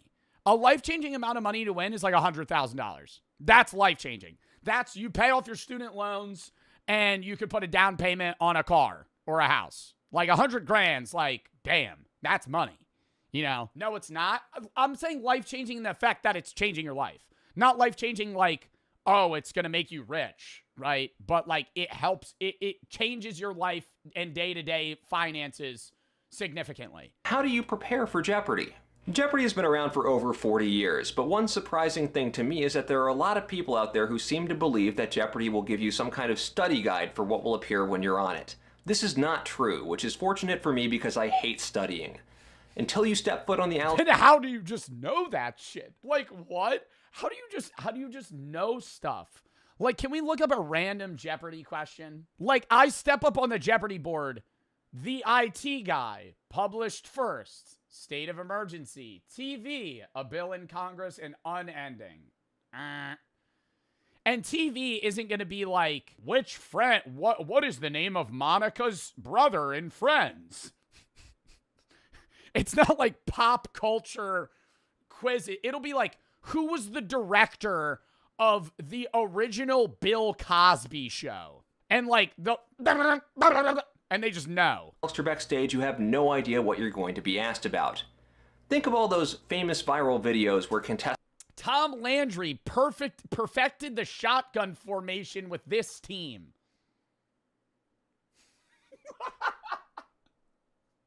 And that's one that they don't know. What? And struggle to the Bills? Identify basic things about... You just know that. Rap music or sports. If they gave us a study guide ahead of time, don't you think somebody would be able to identify who the Dallas Cowboys are? So this raises a question. Oh, you guys were just wrong. That's just throwing out fucking random shit. There was like 3 people that said the Cowboys. Everybody was saying the Bills. How are you supposed to prepare for Jeopardy? I decided to make this video as a sort of guide for what I did. Keep in mind that I'm not an all-time great of the show, so take what I say with a grain of salt. With that all-time great of the show, bro. You won how many games in a row? I think if you win Jeopardy one time, you have enough knowledge to be able to tell me how the game works. In mind, I proudly present the definitive guide on how to win up to, but no more than, 9 games on Jeopardy. How much money did he win? 9 games of Jeopardy? I feel like averagely they're winning like 10 to 20K an episode. Isaac Hirsch, winnings Jeopardy. He won more than 200K. He's one of Jeopardy's newest must-watch players. Yo, I wish there was like a fantasy league for Jeopardy where you could just bet on players. I feel like you could tell, bro. There's motherfuckers that step up there and you just know they're going to suck. And they're still geniuses. You ever see an episode of Jeopardy where like one guy answers one question and he gets it wrong? I love that. He's just standing up there 30 minutes of runtime. He's a placeholder. He's just... They end the round negative. You ever see that shit? Because you could go in the negative. Yo, they should make it like high risk, high reward. You have to pay Jeopardy if you end in the negative. That would be awesome. Like, everybody would be so scared to answer the questions. You're just like... And going into Double Jeopardy, we have Ryan with negative $10,000. He's just fucking shitting himself. There's like a 7-foot security guard standing behind him. He's just nervous.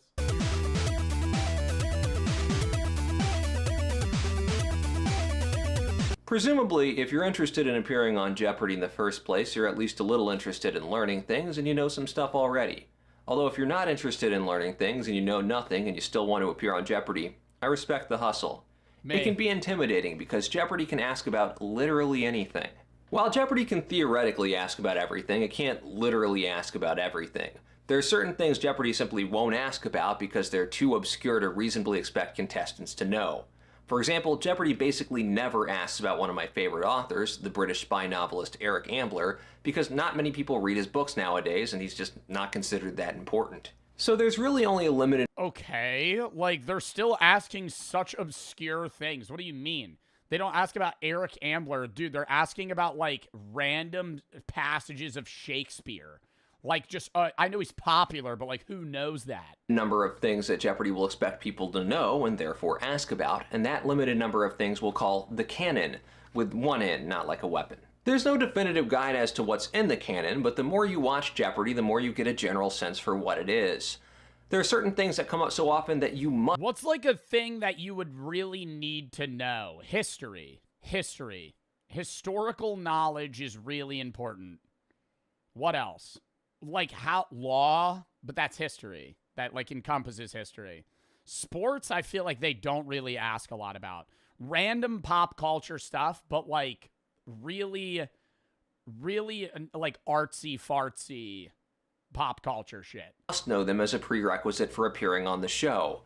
World capitals, Shakespeare's plays, the presidents and where they're from, etc. The presidents and where they're from. Yeah, where was Woodrow Wilson born? One way to figure out what Jeopardy will ask about is to look at what they've asked about in the past. There's a wonderful website, j-archive.com, that has Recent Final Jeopardy. This author's wish to use different ink colors to represent multiple point of views was granted in 2012, 83 years after the novel's publication. Gun to my head, that's going off 1 million times before I get that. This author showed that abysses may exist inside a governess. A heroine? Heroine? What the fuck? This author showed that abysses may exist inside a governess, a heroine who was a commonplace spinster. Heroine. Am I saying that wrong? That word is heroin. The drug. Heroine? A female hero. They should change the name of that. The spelling of a female hero is the same spelling of a drug that people inject in themselves with dirty needles. Why are they spelled the same? Heroin doesn't have an E. Well, maybe let's change the word a little bit more than one letter. Heroin. I would have read that shit as heroin. I did read it as heroin. First Ladies. In 1941, she served briefly as co-director of the Office of Civilian Defense. Who would know that? Who would know that? That's a $100 question. That's easy. That's easy. 500 hard. On June 3rd, 1948, the 200-inch Hale telescope was dedicated atop this mountain. That one actually seems more reasonable. Let's go to a recent episode. Current season. We're going to go to the most recent episode. Midnight's Adults in Children's Literature. I'm in Sephora without my glasses. A minor distraction, rock, rap, and remember. Nothing But a G Thang is a classic collab between Snoop Dogg and this man. Like that one, there's a world where I could guess it. Nothing But a G Thang, Dr. Dre. Okay, then let's go. Rosa Parks sued this duo for using her name on a 1998 hit, but it still made Rolling Stone's list of 50 greatest hip-hop songs. I don't know a rap song that used... What was the answer? Outkast and Cameron. Empire State of Mind by Nas was a hit for Jay-Z and Alicia Keys. Is a classic by the three-letter man who feud with Jay. I got that shit! I got that shit! That's $1,000. Oh my God, wait, actually, I know some of these answers. All right, let's do one that I wouldn't know. Use your sixth sense. The Sixth Amendment to the Constitution says, inside the world's scariest meat market. Is that real? North. Why does that look like a doll? Sulawesi's markets are just on this completely other level. People call it Asia's most extreme market for a reason. This is like the final boss of extreme food culture. I've never seen anything quite like it. This is pure and utter madness. Even Indonesians from outside this... I feel like I'm not really... Okay, I've never eaten a bat before. Would I try it? Yeah. I would try a bat, but like... I feel like in a crazy exotic meat market would be like some shit that's poisonous. If they were selling like Fuji or whatever it is, like fucking pufferfish. No, not getting that. That's how you get COVID? Dude, then I'd be patient zero. Downright terrified of this place. It is Fugu, not Fuji. known to have everything you That was just a duck. can imagine. Cats, dogs,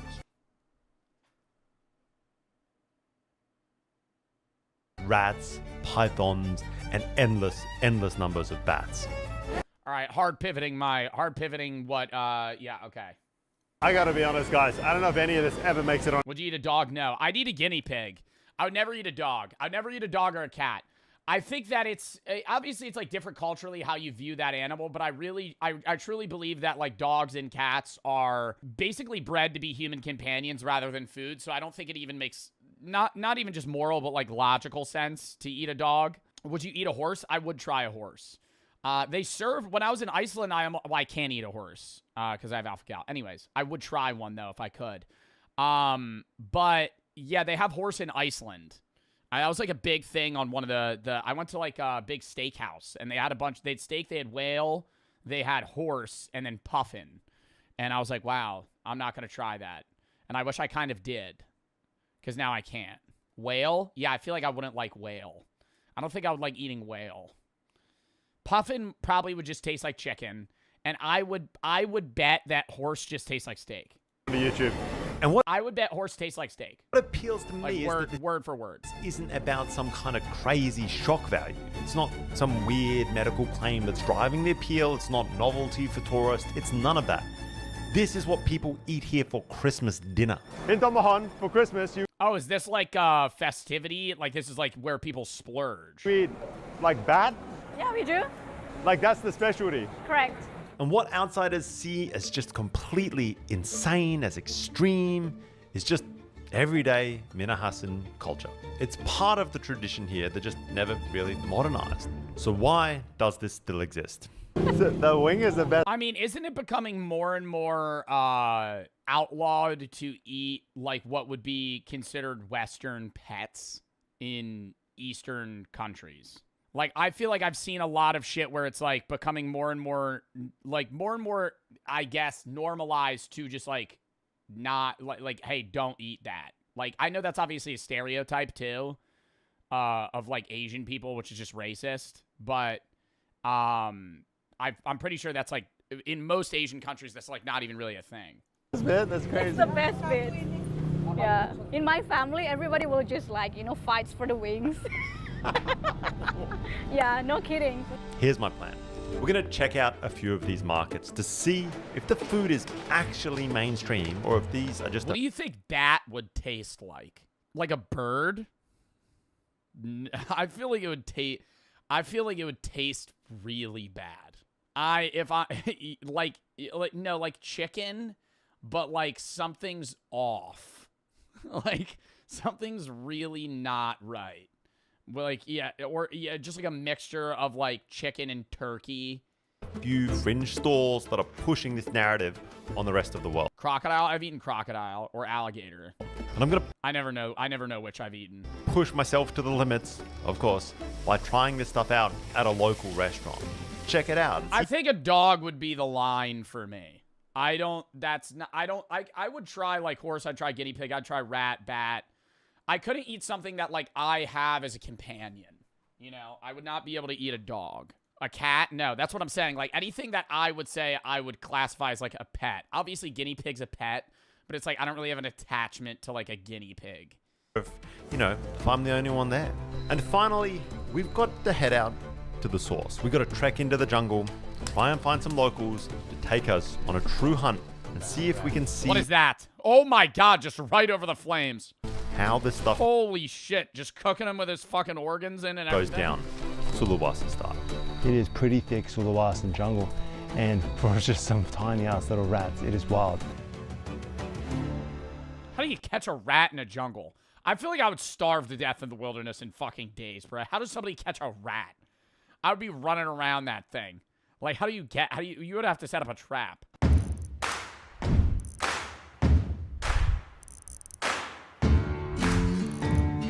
Raccoons are becoming domesticated. I would love to own a raccoon. They're little bandits. Wait, where is this? Sulawesi. Have never seen this on GeoGuessr. In Indonesia. I never guessed that island. Just like... Oh my god, I could tell you right now, if you fucking spawn me on this goddamn road, I'm going Jakarta. If you spawn me on this road in GeoGuessr, I'm going, that looks like English, but I can't understand any of it. There's no special characters. It just looks like I'm reading gibberish. That's how you know that you're in Indonesia. Because it's like, okay, Babi Utang, Patolo, I don't know what I'm reading. My kind of jam, you know? Just roadside, retailing bats. Boar, python, bats, frogs. Well, hello. Ooh, I'd eat frog, no problem. They're skewered on sticks like some kind of popsicle from hell. What an entrance to a market. We didn't even get there yet. We just saw this roadside guy just hanging out here. I have bat blood dripping all over my hands, but if you ask me, that is a good start to the morning. Let's go. Good morning. All right, we gonna get a taste test here? I wish we had like a Disney adult go to one of these markets. All right, guys, so the market's gonna close in under an hour. Are we gonna be able to see how many bats we're gonna be able to eat in the next 30 minutes? Like, are we gonna be able to make the rides in the next hour? People, we are in Tamahon Market, which is well known. I'm looking for a few items that I don't know whether or not they're gonna have. Well, first off, fugu. Poisonous fish. Has the reputation of being Are those eggplants? one of the craziest meat markets in Asia. I gotta admit, so far, it is beautiful. But we're about to step into the meat section, which of course is where you beeline to when you hit an Asian market. I would act like I'm an expert.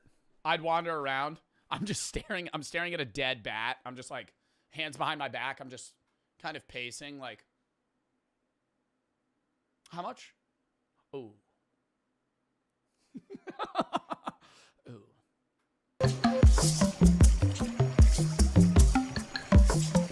Crazy. Woo. That did not take long. Yeah, I'm happy he blurred that. As we hit the corner of the market, there are some blackened out roasting dogs. There's pigs everywhere. There's a dude carrying around a tray of, is that rats or squirrels? That's rats. Oh my God. Do you think they're seasoned? Yeah. Wow. Bro, like I could not, like I'm not,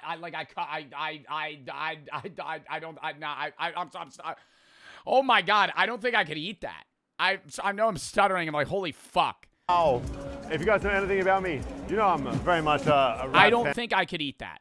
I would try it, but like, dude, I would want you to just hand me a piece of meat and just be like, tell me if this tastes good. Don't tell me what fucking animal it is. I don't want to see the whole dead rat and be like, all right, I'm going to buy it on a stick. Of the market, there are some blackened out roasting dog squirrels. That's rats? Yeah. Wow. If you guys know anything about me, you know I'm very much a rat fan. I don't know why it's become this kind of like sick addiction. Jungle rat here in Sulawesi is a huge, huge thing. But we're going to venture a little bit deeper into this market and see what else we can find. The second you step in, it is just absolute sensory overload. It's not one or Oh my God, I love that guy. Smoking a cigarette, just fucking cleaving away at this hunk of meat. absolute sensory overload. There's not one or two stalls here. Every Oh, vendor they're all doing it. is just stacked with jungle fare. And one thing mainly jumps out.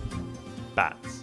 They are everywhere. They're stacked on trays, they're hanging on hooks. Vendors are flapping them about to try and attract customers. Oh my God, guys, I don't think I've ever seen a market like this. This is pure and utter madness.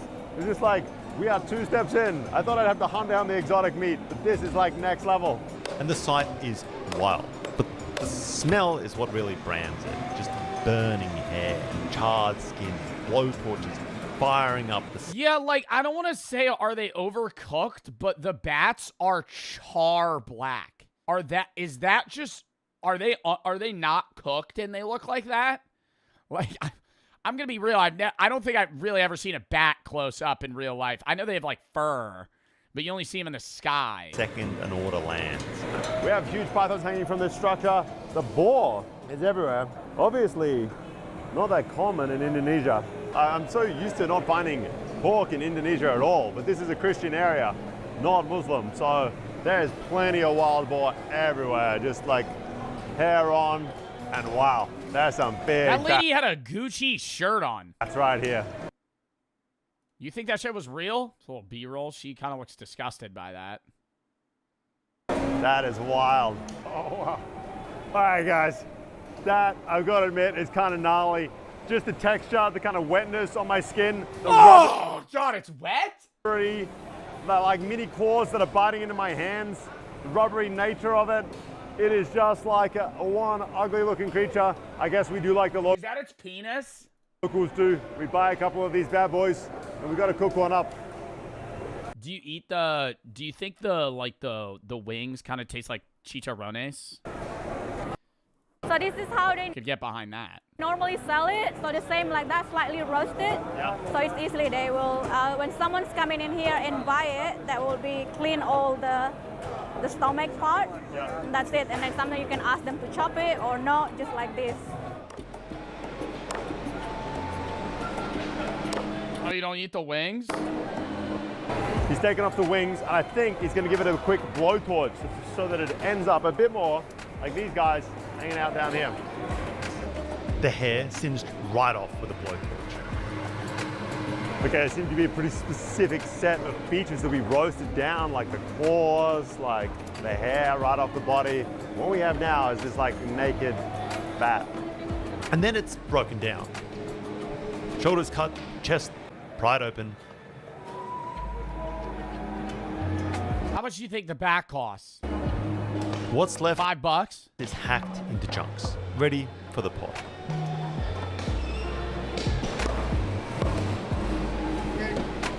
We have this kind of... Bro, I'm eating right now. I could eat watching this, no problem. I never understand that shit. Oh, dude, I'm eating. Oh, dude, I'm eating. You're not watching somebody throw... Bro, you know what you're eating? You know what you're eating? Probably a dead animal. You know what you're looking at? A dead animal. What the fuck? I mean, the disconnect's unreal right now. You're probably eating chicken wings, watching somebody cut a bat up, and you're like, oh, no, this is ruining my vibe. You're eating a dead animal. Lovely assortment of bat parts ready to roll. Okay, thank you. All right, thank you. We got a sub, people. Yes. Oh, thank you, sir. One package bat ready to go. I want to see him eat it. When are you going to eat it? This looks like a nondescript house in the middle of Sulawesi, but in fact, it is a restaurant. And inside, they have some of their local specialty dishes. This is like a common local eatery. It's not like you got to go to someone's backyard who cooks up special Chinese medicine infused, whatever, like you might find bat and cobra done in Jakarta. Here, it's... See, cobra's a no-go for me because that thing's fucking poisonous. Like, anything that kills prey by, like, poisoning them to death or, like, inserting some sort of venom is a no-go. Like, I wouldn't want to eat that. You also have alpha gal. I could eat a snake, Zod. Snakes aren't fucking mammals. a staple. So we're going to check out how it's done right now. Let's go. The Minahasan people are devout Christians. How do snakes have sex? I'm not Googling it. And it is absolutely everywhere you look. You walk into a restaurant even, and you can just feel it everywhere. There's crucifix. They don't? No, they do. No, they definitely do. I don't think it's like a salmon thing where like one lays an egg and the other fertilizes it. They have coils. Yeah, I'm assuming it's like a hole. Verses on the wall, and just this faith is woven into this space. And in my mind, that's kind of starkly juxtaposed against what is on the menu. It's not that there's anything wrong with it, it's just not what I usually That's no problem, bro. Rice with chicken, I'm getting that off rip. associate with sort of really traditional Christian meals. Either way, the menu is just straight up jungle fare. There's bats, pythons, dogs, you name it, and the place is just packed. Locals are pulling up, lining up at the counter and ordering canteen style like it's just another weekday lunch spot. They're like, I'll take a bit of cat, a bit of dog, some of that python, a bat please. It is kind of wild. And out back, the cook is already in his groove. I hand him the bat, and he is more than happy to show us how this is done from scratch. All right, the fly's going over it's a problem. The bat first gets cubed, and I'm talking just straight up cubed. Everything is going in this thing. Organs, intestines, the hairy ears, those pea-infused wings and skin, the whole lot. Pea-infused wings? Pea? Bats store pea in the wing? No. People, they eat with pea. Am I mishearing what he's saying? Pea from the wings. the guts. Oh, really? Yeah, it was like a medicine. Wow, with the guts in the bat. Yeah. Obat apa? Oh, asthma. Asthma medicine. For the traditional remedy, they will get the guts out and don't know, some like mix with something, and you can do for asthma remedy. And by the okay, I like they're giving a time it hits the pot, I'm already questioning my life decisions. It looks kind of wild to me. I'm not I would be like, make that shit extra well done. I want it to be like char. gonna lie. I thought the bat wouldn't be that bad, but I think it's kind of like, it is pretty challenging with like all the guts and the organs and everything in there. Yeah, honestly, I don't think the bat's the problem. It's that it's eating, like he's cooking everything. If it was just like, oh, we're gonna take some of the meat. After a good 20 minutes or so of boiling, the bat is then set aside, but the wok water, notably, is saved. The broth, Yeah. they will drink it. So that's how they keep strong or maybe healthy, just like traditional medicines, apparently. The wok is then refilled with oil, and the cooking shifts gears. We're gonna add some lemongrass, garlic, huge spoonfuls of chilies, shallots, ground turmeric, and then, of course, the bat. And on top of all of Hey, they're kind of saving it. They're kind of saving this right now. It kind of looks disgusting still, but like what they're adding, maybe I'd give it a try. this, he pours back in that leftover broth, that rendered down stank, just to add a little bit. I need to smell this. Can YouTube implement a system where there's like some tube that just emits whatever this smell is? That would be if it smelled rancid, I would throw up. But if it smelled like chilies, I'd probably be able to eat it. More funk to this water. I'm not looking forward to this bat anywhere near as much as I was the python. I don't even know if you guys saw the python. Might be a different episode. We're then going to hit this with some pretty intense heat. Just basically stir fry it up. Just like that, we have one bat cooked up Minahastan style, ready to serve. It looks gross. If I'm being like to me, like that's an intestine or something there. I wouldn't want to eat it. But like I'm not judging anybody that would. I just think that I would not enjoy that.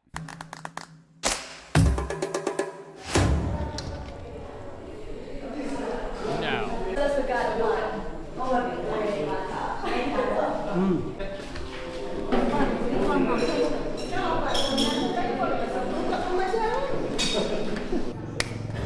Hi guys, we have here a giant bowl of sliced and diced up bat. Well, it looks more edible now than it did earlier, I've got to admit, but regardless of how much extreme food I have eaten, this is... I think the texture would be a big factor. If I bit into something and I got like I was biting into like a ligament, that would induce instantaneous vomit from me. Like it would be like just like in the same motion I would throw up.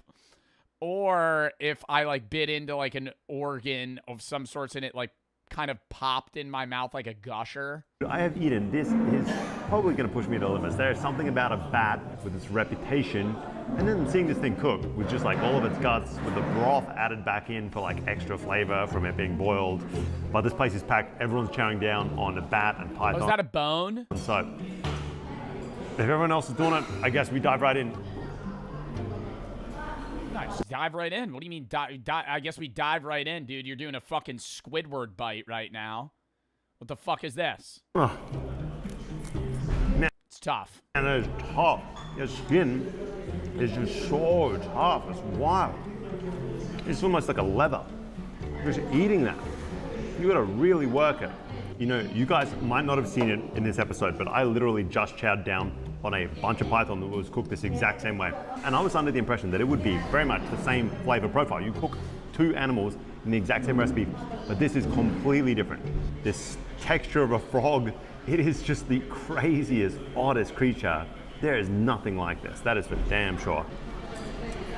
It's got a bunch of this black skin. Oh, there's hair on it. Oh, I don't know if I can do the hair. That is, wow. Look at that. Sorry guys, I draw the line at the hair. That is bonkers. You gotta really work this thing to get at this meat. And I thought this would almost be rat-like. Well, let me tell you, this is so much of a leaner animal than a rat.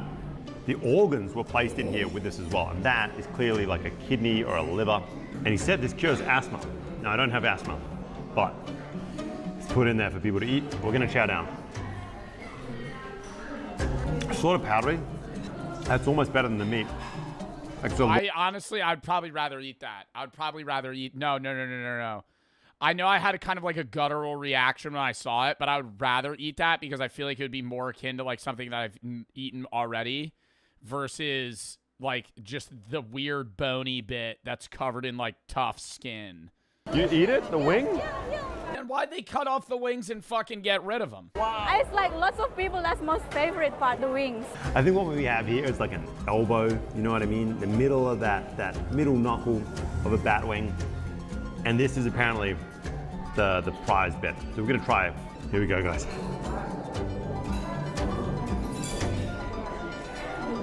That's all skin that comes off it. It is so thick, so rubbery. You can taste or feel tiny micro hairs that weren't blowtorched off it. It has a real gamey flavor. I think the gaminess.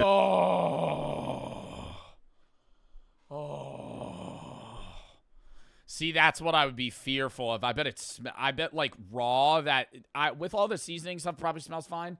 See, no, the gaminess is a no-go. From this is what is kind of throwing me off. A really, really difficult flavor to handle. Let me tell you. Whoa. Oh, I don't know if I can do that. That is tough. No. Oh, and he's being so respectful though. Not for me, guys. Let me tell you. Like, if this was like, they just pull a guy off the side of the street, they're like, yo, try this. Some dude from like London, yo, try this. He'd be like, oh. I think texture is the bigger thing for me than taste. I think the gaminess I could probably get past. I think having to bite into it and yank it and then like chew it and it's kind of like gummy, no. Now, that's a tough one. Like, I could get by it tasting bad to me.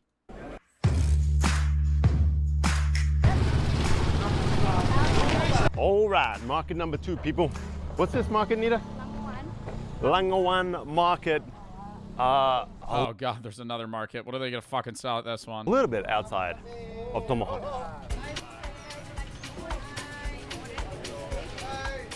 Oh, is this even for food? This looks like beta fish. Nah, that shit looks good. That shit looks good, though. What is that? That looks like smoked salmon. Hi guys, this market seems wild right away. We've got these huge kind of grilling stations behind the various stalls, similar to what we saw in Tomahawk, where once you order something, it just gets one more blowtorch, maybe to clean it off before you hike it back home. I see huge chunks of python getting grilled off, a dog in the corner. There is bats absolutely everywhere. And again, it just seems to be like a primary meat in this area. It's not just like some kind of novelty. Cat, python, more cats, dog. Wow, I wonder if you can even show cats.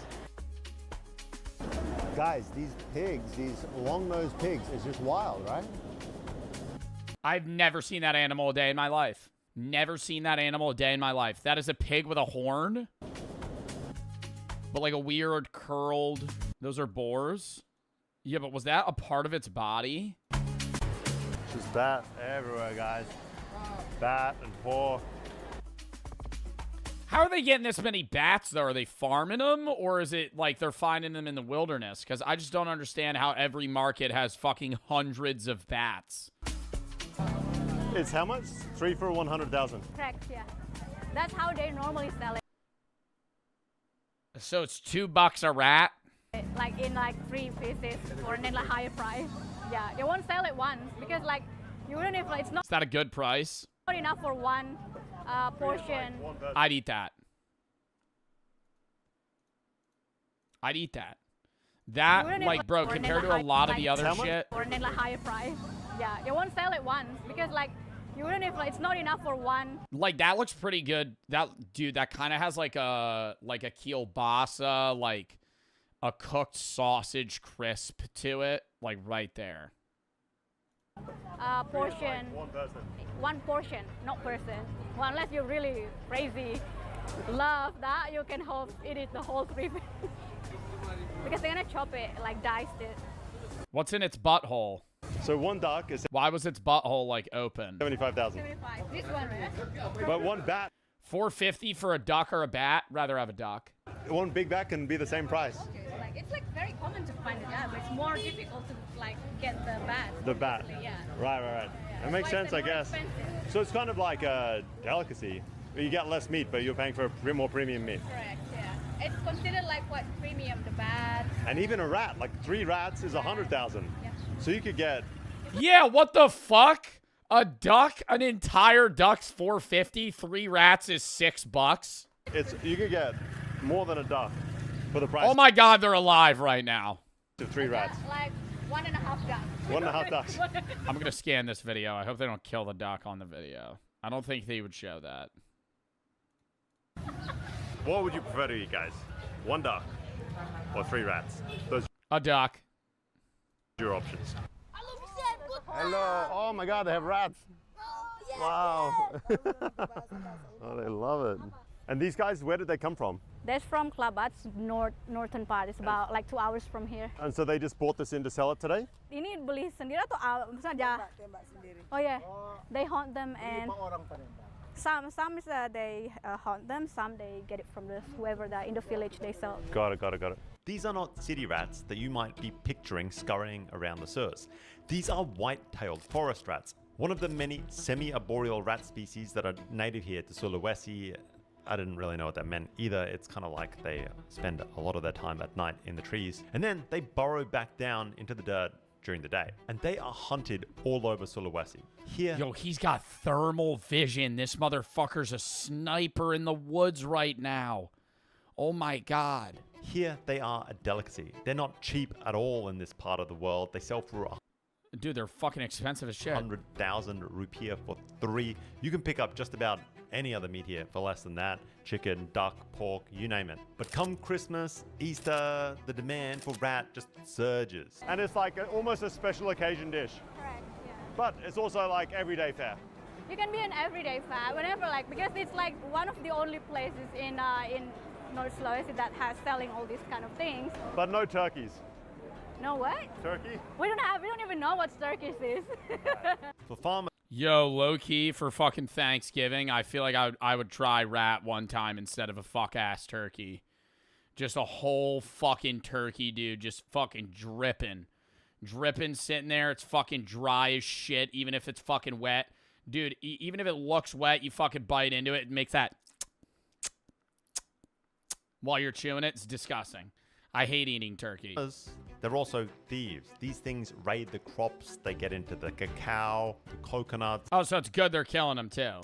So hunting them becomes this kind of strange overlap. It's part pest control, it's protein, and it's a cash source wrapped all in one. And apparently they are hunted in every way you can imagine. Shotguns, air rifles, snares, dogs. It is just all fair game. Shotgun? I feel like you're fucking blowing that thing into red mist if you shoot a fucking rat with a 12 gauge. Are you hitting it with bird shot so it just peppers him? And so, inevitably, I find myself adding this to the list immediately.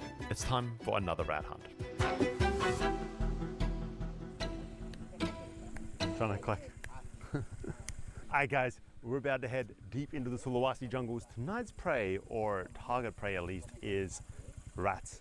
Just like the ones we saw at the market, the whitetail, apparently they taste pretty damn good. We've eaten the bats already, we've eaten the pythons already. Rat was the final kind of piece of this like Sulawesi mad market combination. So, rat hunting